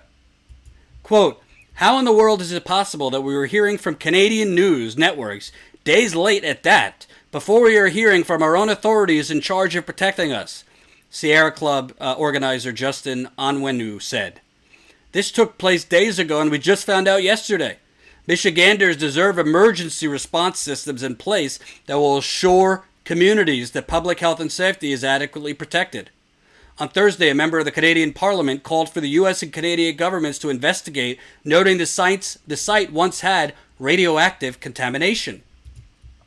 For decades, the U.S. Department of Environmental Protection listed the site as contaminated because of uranium and other dangerous chemicals stored at the site next to historic Fort Wayne and leased by Detroit Bulk Storage.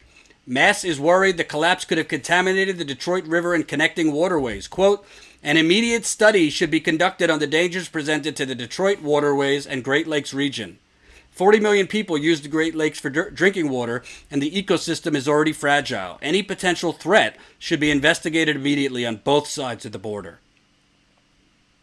It was not entirely clear why the riverbank collapsed. Detroit Bulk Storage said it was not at fault and blamed the collapse on high waters and heavy rain. State Senator Stephanie Chang said in a series of tweets, they're addressing the collapse. We will continue monitoring, blah, blah, blah, blah, blah. And then the local Detroit press, as they often do, literally regurgitated what the state environmental department said without investigating it themselves. So here's the Detroit Free Press.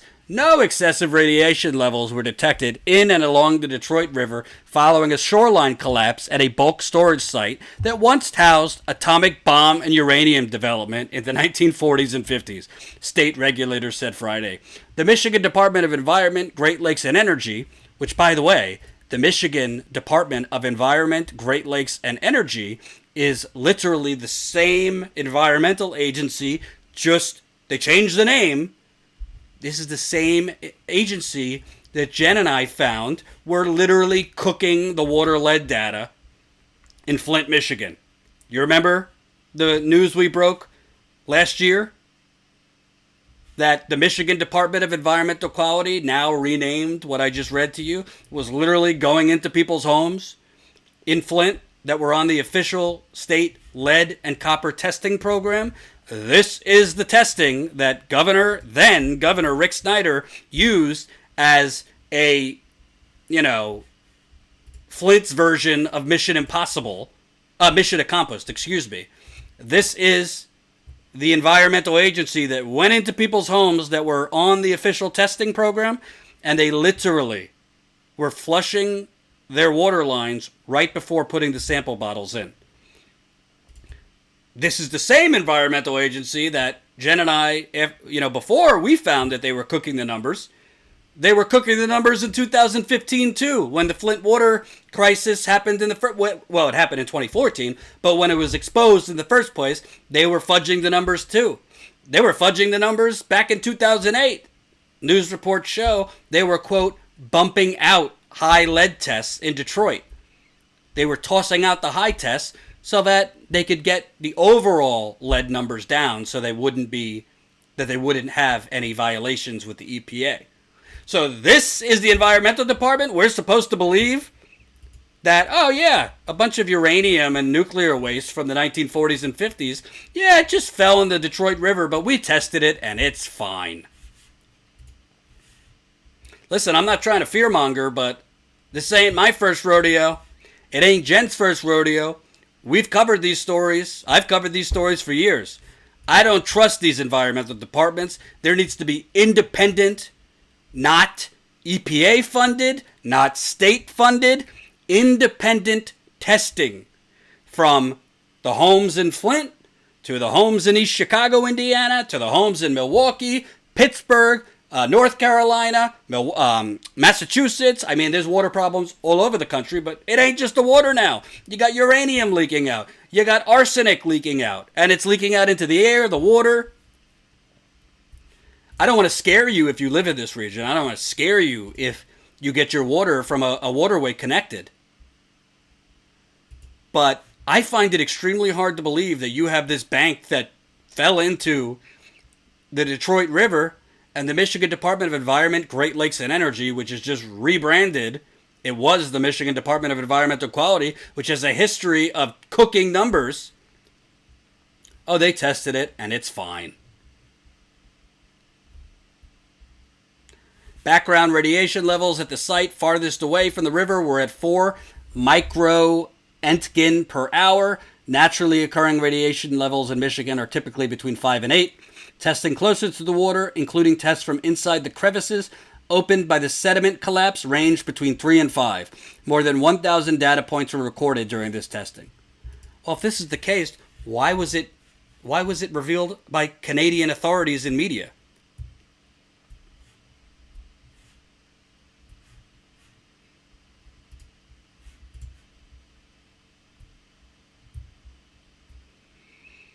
Scary. And by the way, this might be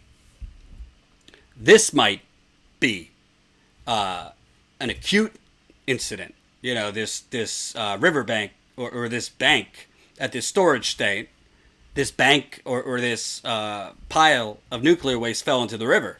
But this is a risk all over the country because there is nuclear waste from the Manhattan Project days all over the country stored. From Massachusetts to St. Louis to California. It's nuclear waste, it's uranium, it's arsenic, and all sorts of other things. You probably have no idea what's near you and your kids. And it's supposed to be properly sealed,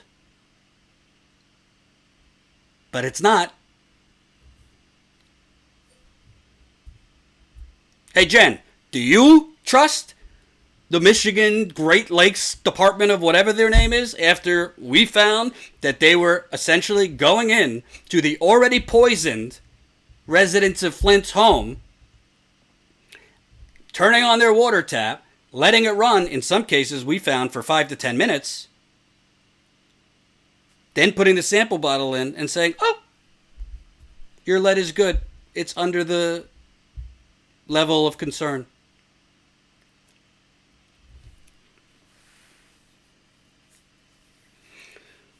Pretty soon we're all going to be drinking our own piss or whiskey.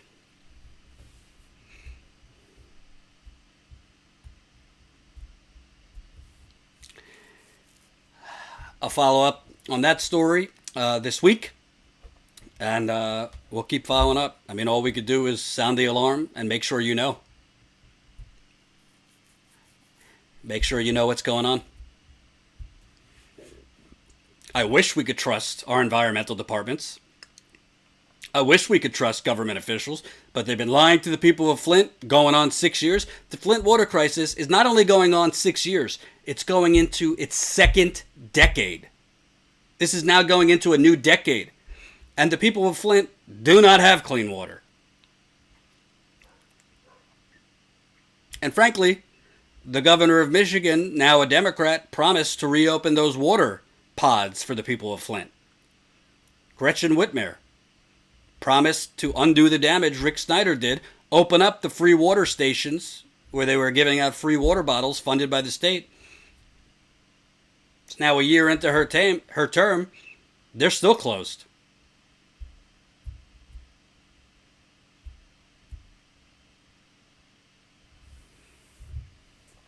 That's all I got for today. We're finishing strong. At the most, we had 650 people. Right now, we got 500.